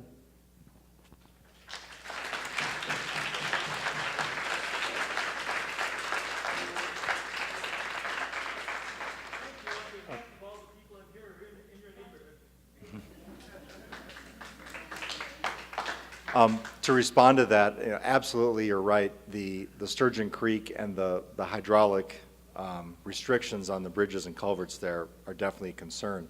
When we went into this study, there was a limited budget, and what we did was look at the FEMA flood profiles. And in general, FEMA, Federal Emergency Management Agency, they have floodplain maps for cities across the country, and they've had detailed studies of rivers and creeks. And what we did is we looked at the different FEMA flood profiles for the different creeks. That was the best information we had at the time. Interestingly, the Sturgeon was one of those that, according to, once we got into the study, we realized that was way off. FEMA missed it, right? And the way we realized that is when looking at the videos from the state police helicopters, you could see at different points along the Sturgeon Creek, the water level was higher on the upstream side of the bridges than the downstream side. The FEMA study showed no hydraulic restrictions for any of those culverts. I don't even know if they studied them. Maybe they just threw them in the map. And we sometimes occasionally find that to happen with FEMA studies in some communities, is that they're just woefully wrong. And we brought that to the attention of the city, certainly, and it's in the report. And that was a major red flag that we raised, that the Sturgeon Creek needs to be evaluated in terms of the flood potential. At the airport, north of the highway, the water level observed roughly resembled what the FEMA study would call a 500-year event, right? So we know there's a disconnection there. There's a lot of water coming down, and there are a lot of hydraulic backups along the Sturgeon Creek. So although we did look at the storm sewers in that area, so we didn't ignore it, we fully understand that if we're going to recommend increases in stormwater or storm sewer sizes that drain into the Sturgeon Creek, that there's going to be in the next phase the need to identify any bridge or culvert replacements, just like we did for Snake Creek. We identified some culvert replacements. I think we need to look at the Sturgeon Creek and identify what improvements need to be made as well, and add those to the capital improvement program. Thank you. Hello, Ron Wenz, 3305 Thornbrook Court. I just want to tell everybody that 10 years ago, this is not a new problem. This is not a new problem, this flooding. 10 years ago, our associate, Village West, we're over here in Village West, and these condos in the 17, the condos in the first part here, 4 of the units on the second floor, water, second floor. Our units, probably 45 of them were flooded with over 3.5 feet of water. What we witnessed 10 years ago was brought to the city. They wanted to put some tubes under the rail trail. That was their deal. So that when the water comes down that trough from the rail trail, there's like 6 feet of water coming at us right now, 4 feet high.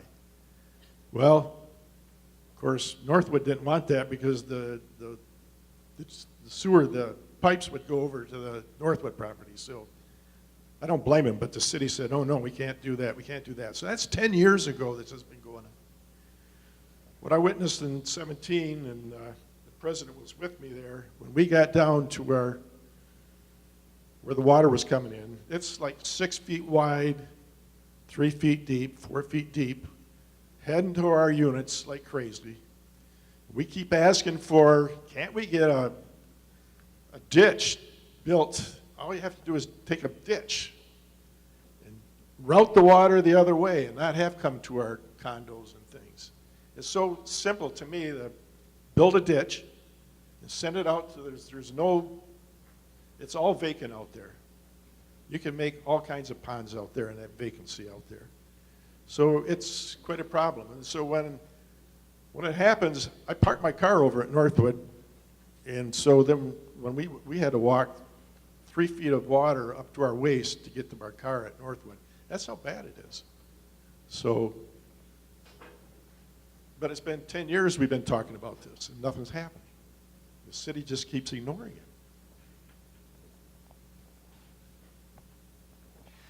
That particular location, I think we talked after the council meeting about that, yeah. And some of that is impacted by the floodplain of the Tittabawassee, if I recall. We have to go back and look. But I mean, and those are things that the city doesn't have control over, is how often the Tittabawassee comes up. And, you know, there are some areas that are just, you know, in low spots relative to the Tittabawassee. And they're, you know, that's something that improvements to the storm sewer system won't be able to address unless there are some hydraulic improvements to handle it for smaller storms. When you get the big storm and the Tittabawassee gets out of bank, there are some areas that are going to be difficult to manage in terms of keeping the water out. Have you ever been down to the Northwood where there's so many prisons there? You know where they are? Have you ever been down there? I've not been to that exact location. I finally found one sewer drain in the woods, and I wonder where's that water draining to? Back down to the rail trail? I don't know. I think somebody should go down there and check those sewer drains over there.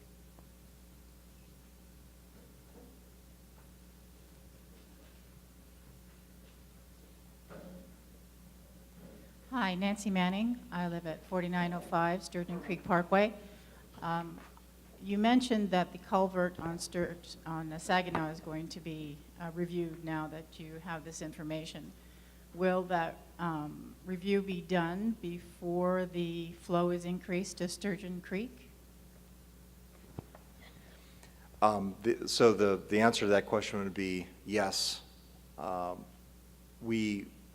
Knowing what's happening along the Sturgeon Creek, we would not recommend that any projects, any storm sewer improvement projects that discharge into the Sturgeon Creek, we would not recommend that any of them be done prior to addressing the hydraulic issues on the Sturgeon Creek. Generally with stormwater, you work downstream, upstream. And so in that case, you would want to address the Sturgeon Creek crossings, bridges and culverts first. Just like we did for Snake Creek, we recommended 4 culverts along the Snake Creek to be upsized, but those need to be done first before you get into any storm sewer replacement projects. Okay. And I just wanted to make a comment about the other gentleman said that in '86 people were canoeing on the street. Well, people were canoeing last year on our street. So it was bad. Okay.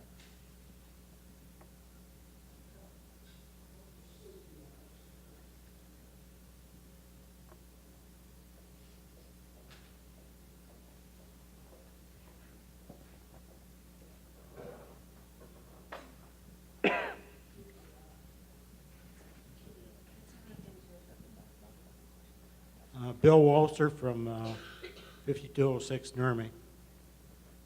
Our street has one drain on it, as far as I know, and that's on the highest part of the street. I'm sure it was put in during the development of the subdivision, but it just seems kind of strange to have something like that. And there is a drain that goes from Nurmi out to Sturgeon Creek that's put in by the subdivision people. And I've heard the city has gone through and roto-rooted it for us. But that was strictly because I have a relative that did it. Okay. Anyway, this drain is like one drain for the whole street. And it's right in the center of the length of the street. When we moved there in 2002, they tore the street up, and I believe they put in a new water line. But I don't know if they did anything to the sewer or not. Something I'd like to know. I guess that's it. Yeah, I'm not aware of when or if a storm sewer was replaced there during a water main project. That is likely that it's a sanitary sewer that you're seeing, unless you're saying there's a grate there, an open grate. Is it open grate or is it a manhole? It's an open grate one. Okay. Okay. Well, we'll definitely look at that and make sure it's on our GIS and that it is functioning. Thank you. There is a marker there at it. I'm sorry? There's a marker at that spot. Okay. Thank you. I'm John Tarrant on Oak Ridge Drive. I was wondering if when there's a millage coming up here, a renewal millage coming up here for roads, and you mentioned that often that storm sewer work is tied in with roads. Is there any potential that some of that money could be used to improve the storm system? Because that's really what seems to me like it's impacting the most people and maybe where we can get the most bang for our bucks. Many communities have,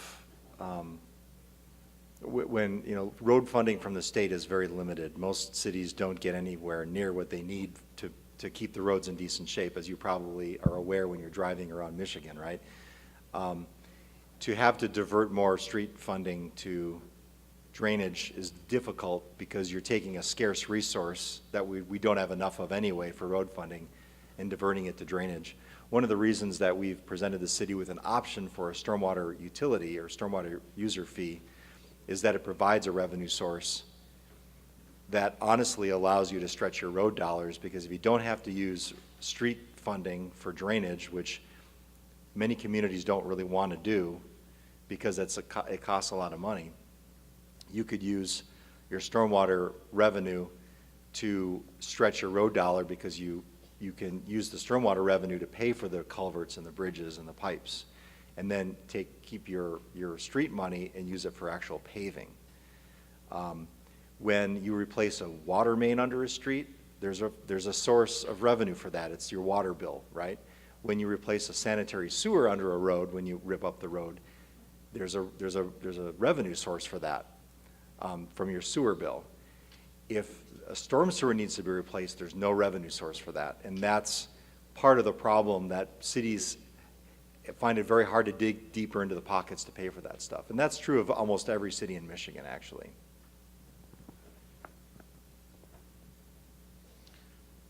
My name is Dave Bourne.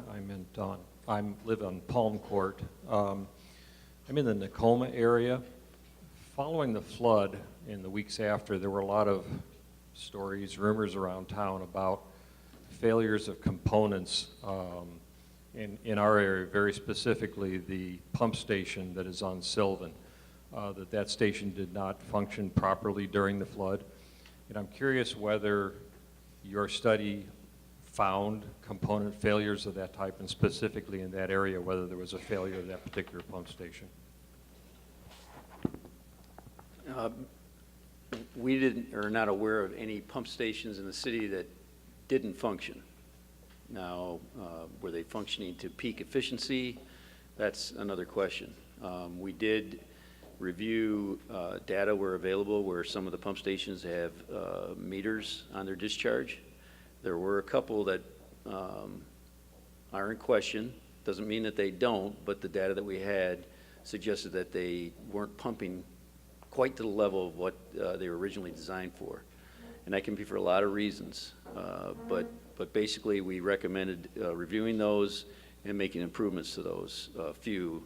There's actually 3 out of the 42 throughout the city, which is, I think, a testament to the city staff. Sylvan was, yes. Jefferson and Moreland, I believe, are the other 2.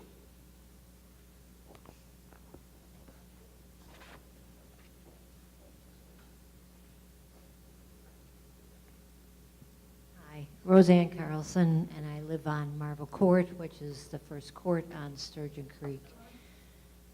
You said you did a study of the storm sewers, and can you roughly give us an idea of how many, what's the percent of storm sewers in the city of Midland that are undersized?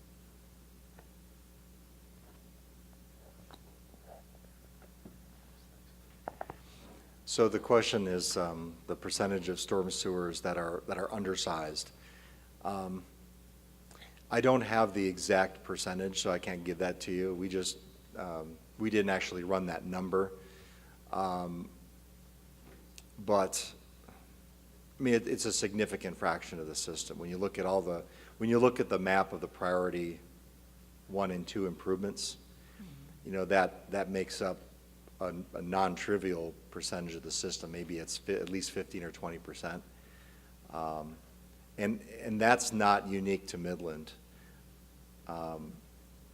Cities everywhere, especially cities that have a large portion of their infrastructure that was built in the World War II and post-World War II era, were built under different standards. So you're going to expect those to be undersized, because they generally are. So this is not a problem that's unique to Midland. Well, do you know for a fact that this area has a good percentage of undersized storm sewers? This neighborhood around Yeah. here? Not as much as some of the older areas as you get closer to downtown. This area is a little bit newer in terms of development. So generally, the newer you get, the more likely, or the likelier that those sewers are sized correctly. So there aren't too many out here. There are a few. There are some sewers that were identified in this area, but not as many as when you go to the east of here. And just one more question, probably that should be presented to the city itself. We have had a large number, or I would say an excessive amount of building going on in the last 5 to 10 years in Midland. Does that feed into the same existing system, or did we attempt to expand largely because of that? Because I think some of the problems are the overexpansion into an existing system. I don't know if you guys can answer that from the city. The answer that I would provide, and if you want to add to it, when the city's current standards require developers to control the peak flow using detention ponds, and they have to build whatever new sewer is necessary to manage that water. That sewer may connect to the city's existing sewer, but the way the stormwater rules are set up is that they can't increase the peak flow. In fact, in most cases, you have to reduce it relative to undeveloped conditions. So that helps to prevent those new systems from overwhelming the existing systems. However, those types of rules haven't been around that long. 20, 25 years ago, which isn't that long ago, you didn't necessarily have all those protections. And, cities grew and built without those detention ponds or protective measures. We've learned those lessons, but the city's current standards protect the system against being overwhelmed by new development. Now, these retention ponds that you were talking about at the mall, you're talking about where these geese float around? Geese-like ponds, yes. Geese-like ponds, they're supposed to be, they're deemed retention ponds? That's a joke. That's a joke. I'm not sure what you're referring to in terms of the retention ponds being a joke, but are you? They're small. They're too small to handle that volume of building in those areas. We did, when we looked at the impact of those ponds on peak flows in the mall area, they did have a very, very significant effect in terms of reducing peak flow. And in our opinion, we think they were sized correctly. The issue that caused the flooding there, we do not believe has anything to do with the ponds, but a likely blockage downstream. Thank you.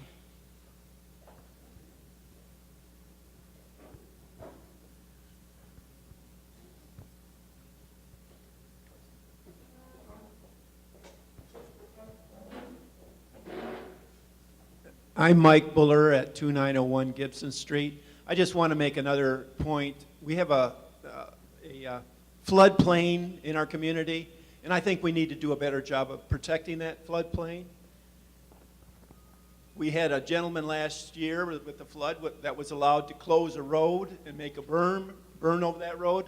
How did that affect our floodplain? That was on Poseyville Road. How does the Dow Chemical building in the community along that road within the last 5 years affect our floodplain? How does the development of all our parkland along that area of our floodplain, how many parking lots do we have? How many parks do we have that just don't allow nature to take care of water? We've got a golf course that's underused, 36 holes. Maybe we only need 18 holes. And maybe we don't need to be sprinkling that golf course with a volume of water that then when we do have a flood is not being absorbed into the ground. So I just like to look at protecting some of this resource that we have. Thank you.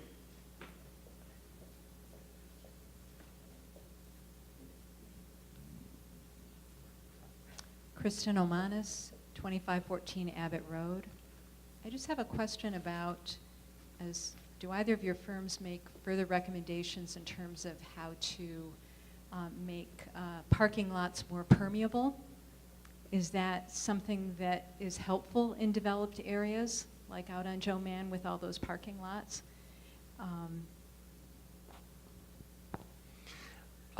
So permeable pavement is I guess not that new technology that allows the rainwater to soak through the pavement. There are tiny pores and the water can go through and infiltrate. That is used in some communities. There's mixed results with pervious pavement. They've been known to degrade and fall apart faster. There are types of pervious pavements like brick pavers that are feasible, but they're extremely expensive compared to standard asphalt. It's generally more cost efficient to take that water into green space and like rain gardens or bioretention and filter it or infiltrate it in green space. That's more cost efficient, and that's done in some communities. The MDEQ, Michigan Department of Environmental Quality, has new rules for stormwater systems for new development where you have to infiltrate stormwater. You have to control the volume. So you're going to start to see that happen with newer development because that's going to be a requirement. Whether they use pervious pavement or some other control measure, it'll be up to the city and the developer to figure that out. But pervious pavement is being used in some areas, and that can reduce the total volume of stormwater runoff getting to the storm sewers and creeks. But that's not the only way to do it. But it's not a bad method if you do it right and you use the right kind of pavement. And then my second question is on the footing drain disconnection. That actually does keep it prevents the water from moving downstream, correct? That would help, it would keep the water where it is, which better filters the water. I guess what my question is that, do you take into consideration the effect of conveying larger amounts of water into the Tittabawassee River? How does that impact the river, the wildlife, the health of the river, which has already been compromised? So you want to take the stormwater aspect of the... one of the things that Greg mentioned earlier is the difference in sizes, for instance, of a storm sewer. Large sewers. I was involved in a project here that was a 72-inch diameter sewer up Business 10 back about 15, 20 years ago. So they're sized for extreme amounts of runoff. Now the footing drain disconnects. It is runoff that would occur. Now sometimes, as I mentioned, like for instance mine, it's in the backyard. That's not really going to get into that system. It's going to filter into your backyard. If it's some of you folks are underwater, which is just going to add to that amount of water in your backyard and whatnot. But,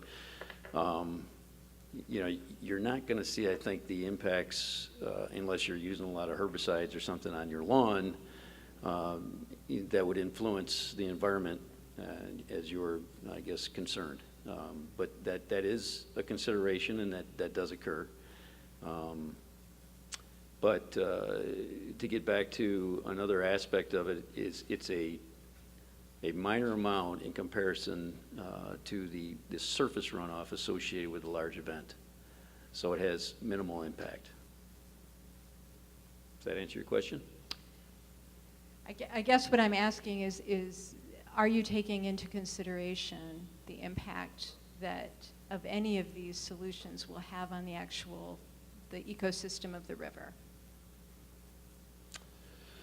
Well, we weren't taking into account pollutant loading, so that wasn't really part of the study. So I would say, no, we didn't look into that aspect of it. I do have one thing I want to say, though. With respect to the wastewater improvements, reducing sanitary sewer overflows will introduce less bacteria. Less raw sewage is good, right, into the river. I think most people can agree with that. So that will help. And the stormwater improvements will help that too, because if a well-functioning stormwater system keeps less water out of the sanitary sewer, which then keeps less sewage out of the river. So keeping both systems working well, it will work to benefit the drainage ecosystems along the rivers, the river ecosystems, and make the water safer for those who are swimming in it, kayaking, boating. But with the increased conveyance of the stormwater into the river adversely affect, because then you have unfiltered water that's not going through the natural filtration system of the soil directly into the river. And so if that's part of the solution, doesn't Right. it affect it? It can, however, we have recommended quite a few detention ponds, and the detention ponds are a way to filter the stormwater before it gets into the system. In areas where we're simply increasing the pipe size, there are some places where it's just a pipe size increase. In that case, the water is not necessarily being cleaned up at all. However, if you can reduce flooding, that's less of a chance for the stormwater to sit on the surface and have access to lawn chemicals and other pollutants that are then taken back into the storm sewer system. So in a lot of cases, increasing the size of the storm sewer system can have a positive impact, because you're not forcing the stormwater to flood to the surface to the point where it's picking up all those extra chemicals. That's a potential benefit. I do think, though, that the detention ponds provide the best benefit in terms of filtering the stormwater, and those ponds allow you to control some of the particles and the solids that are, some of them include heavy metals that you don't want in the stormwater. And that's a great way to filter those out. Hopefully that answers your question. We have acres and acres to the left of us here. I don't know is it the hospital that owns some of it? I know Mr. Rapanos was always trying to build on it, but it's very marshy. Right over here. Acres and acres. Part of it, I know, is owned by the hospital, runs along Saginaw Road. Is there any possibility of making that into a retention pond? I know it's swamp, marshy land. I don't know if that would make a difference, but there's acres and acres and acres back there.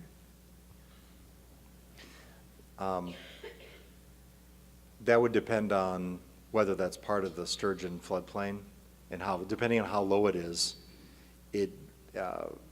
there may or may not be benefits turning that into a detention pond. Sometimes you want to leave the floodplain alone. It's part of the natural river system. You'd want to certainly protect it from development, but if there's wetlands in that area. Well, they were going to build a jail there. Okay. So it must be allowable as far as building is concerned. I know you have to sink caissons probably in the ground because it's marshy. If it's marshy and it is a wetland, building on that's very problematic because there are rules in place to prevent building in wetlands. However, if it's outside the floodplain, there would be, because of the city's stormwater rules, you'd have to build a detention pond I'd anyway. just like them to think about it, to see if the feasibility of anything like that, since it's probably not buildable. Maybe we could use it as a retention pond. And I certainly don't want to speak to whether the site is buildable or not, because I'm not aware of exactly which portion of that site you're talking about. There could be a portion of that site that you can build on. But if it is in the floodplain or if there are wetlands in that area, it's questionable, where you can actually site a building, a parking lot there.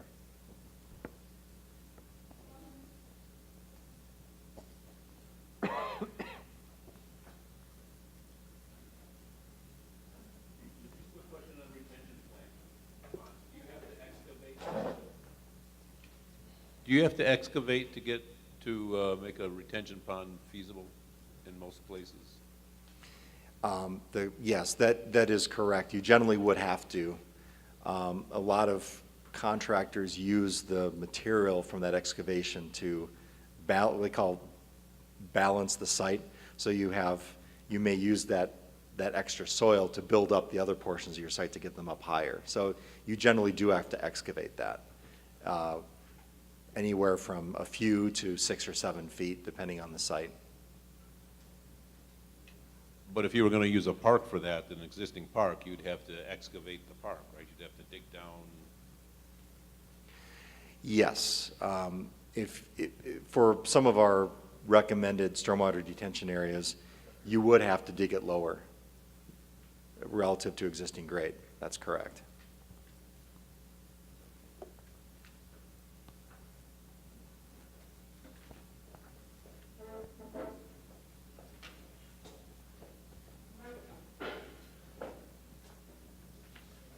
I just wanted to know if the city is making this presentation to the major business owners in this community. Has the hospital been part of this process? Has Dow Chemical been part of this process? Has the mall management? I mean, you're dealing with the residents, but the major property in this community belongs to business. Well, certainly any improvements would affect them financially. This is a community outreach. It is a community study. They each have their opportunities to voice their opinions. Like has been said, though, a lot of the development, commercial development, at least since the 80s, has countered the peak values of rain events. They're settled at 100-year event is what these retention ponds and in storage facilities and parking lots and wherever they have them.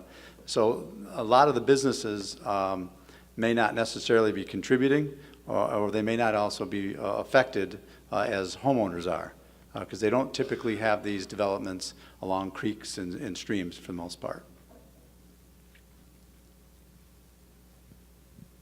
My name is John Musty at 4900 Oak Ridge.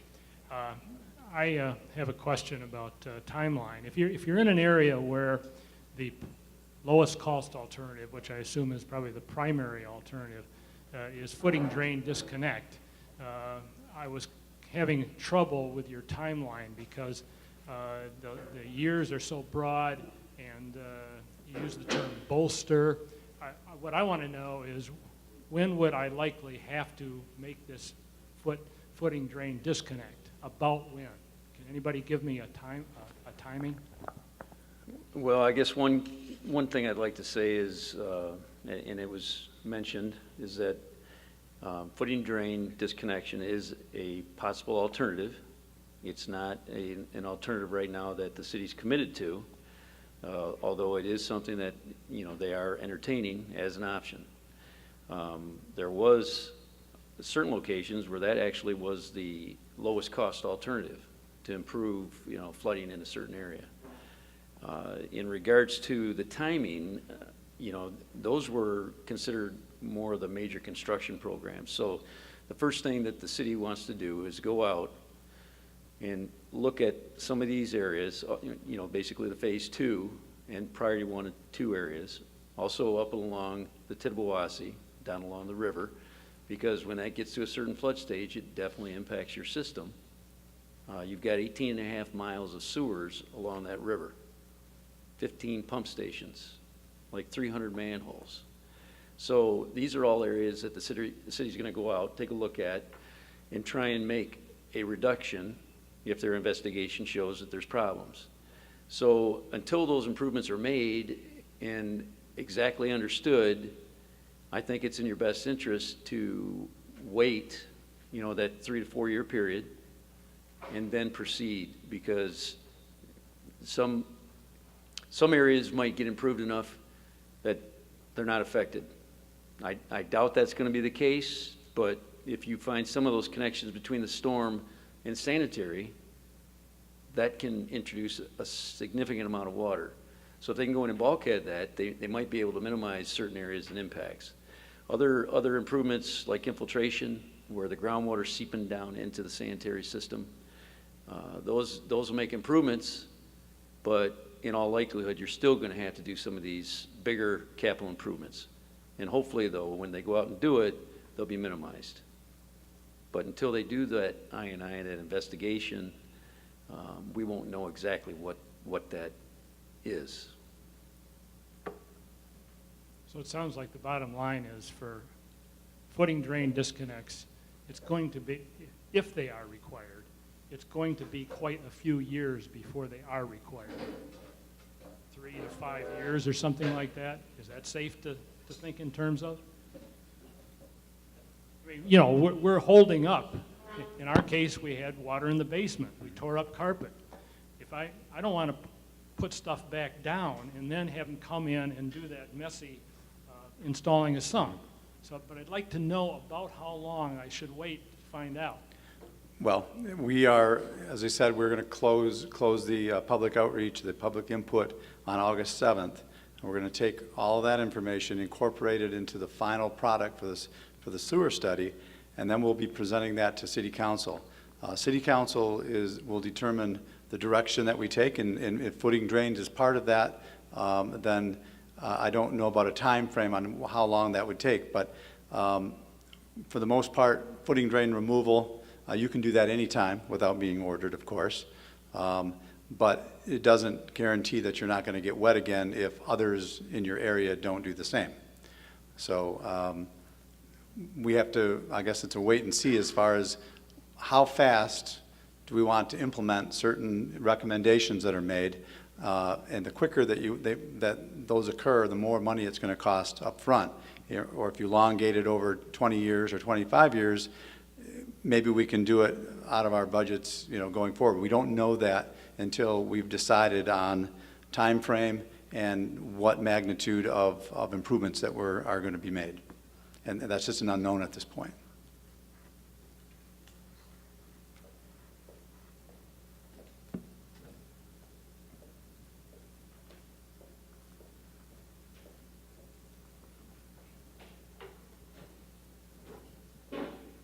James Bain at 2113 Bayless. I live in a neighborhood that seemed to have a very localized flooding event, limited to maybe a half block, and it didn't seem like you know, the streets were flooded or that we were in a particularly low-lying area. I was just wondering if there's a way to find out just what went wrong. You know, of course, I don't want to answer tonight, but is there a process that we could kind of just, for a very localized event that was definitely correlated and happened, and, you know, water in the basement, you know, a couple hours after the big rain event, you know, yeah. But there were some other circumstances around it that seemed to indicate it wasn't, you know, the sewer system being overwhelmed in that neighborhood. Is there a way to kind of debrief what went wrong?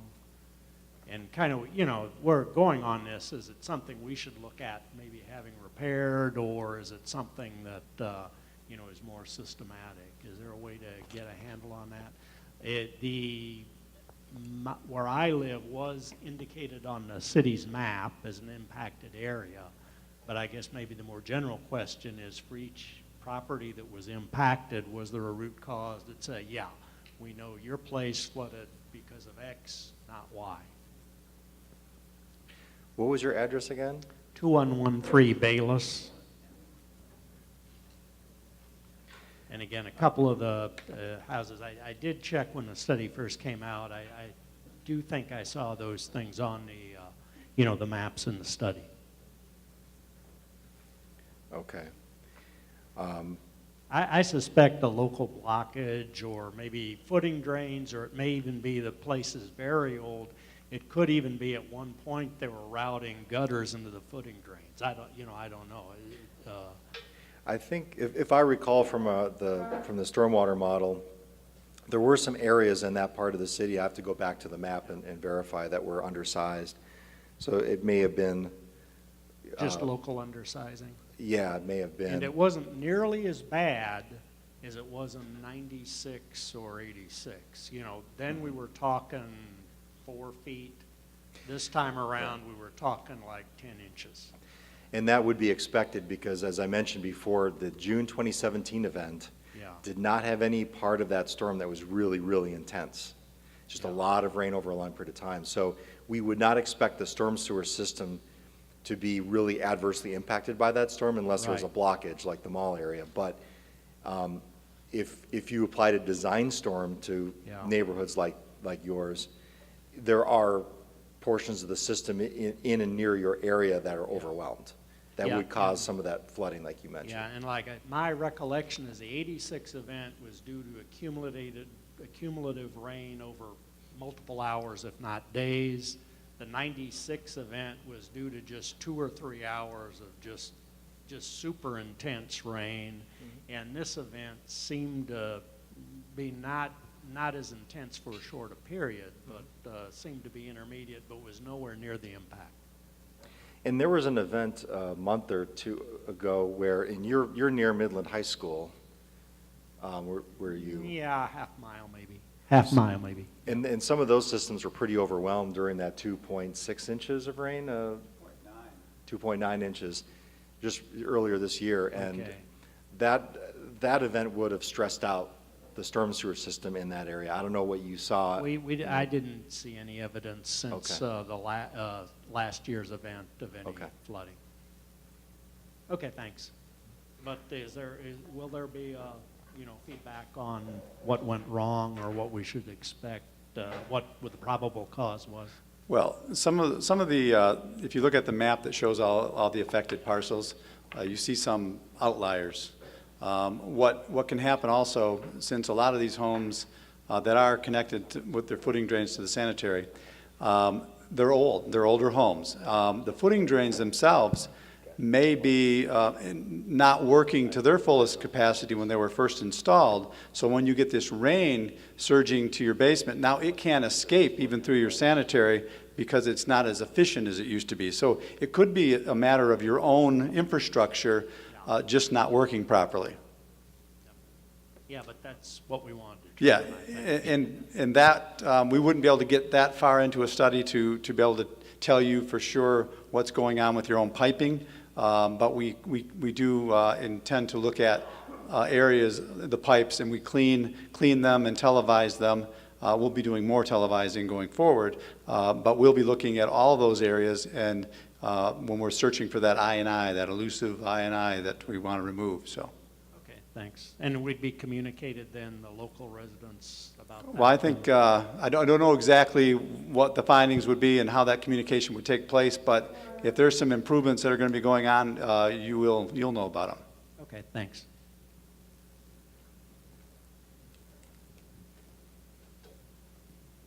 Obviously, you're going to need funding, right? So how could we go about doing that? Can you propose a millage, or is there going to be a fee? I mean, most people, I think, here, especially at least in all these people who sat here long enough, they must be willing to pay some a few extra bucks a month to try to get the problem resolved?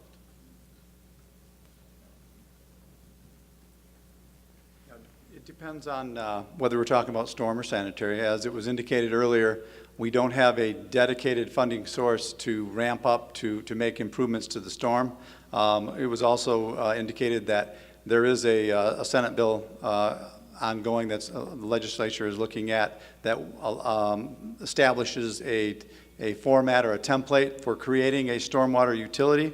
That we don't know when that will be approved, if it gets approved at all.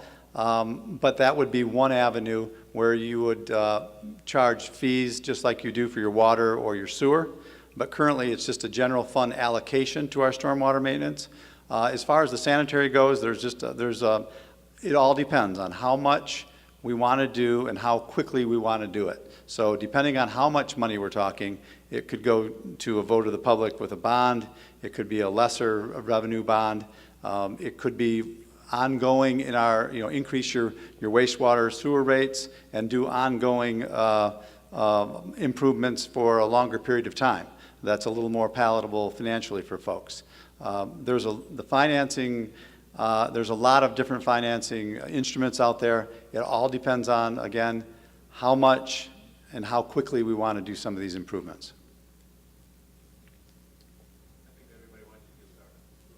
Well, it all depends on what they want us to get started with, so yeah.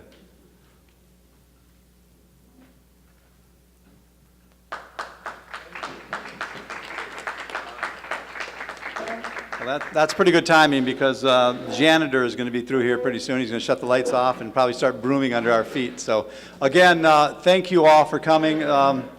It is going to make the final study a lot more robust with all of your input. This was a great turnout this evening, and you guys had a lot of good questions and issues to address. So thank you very much.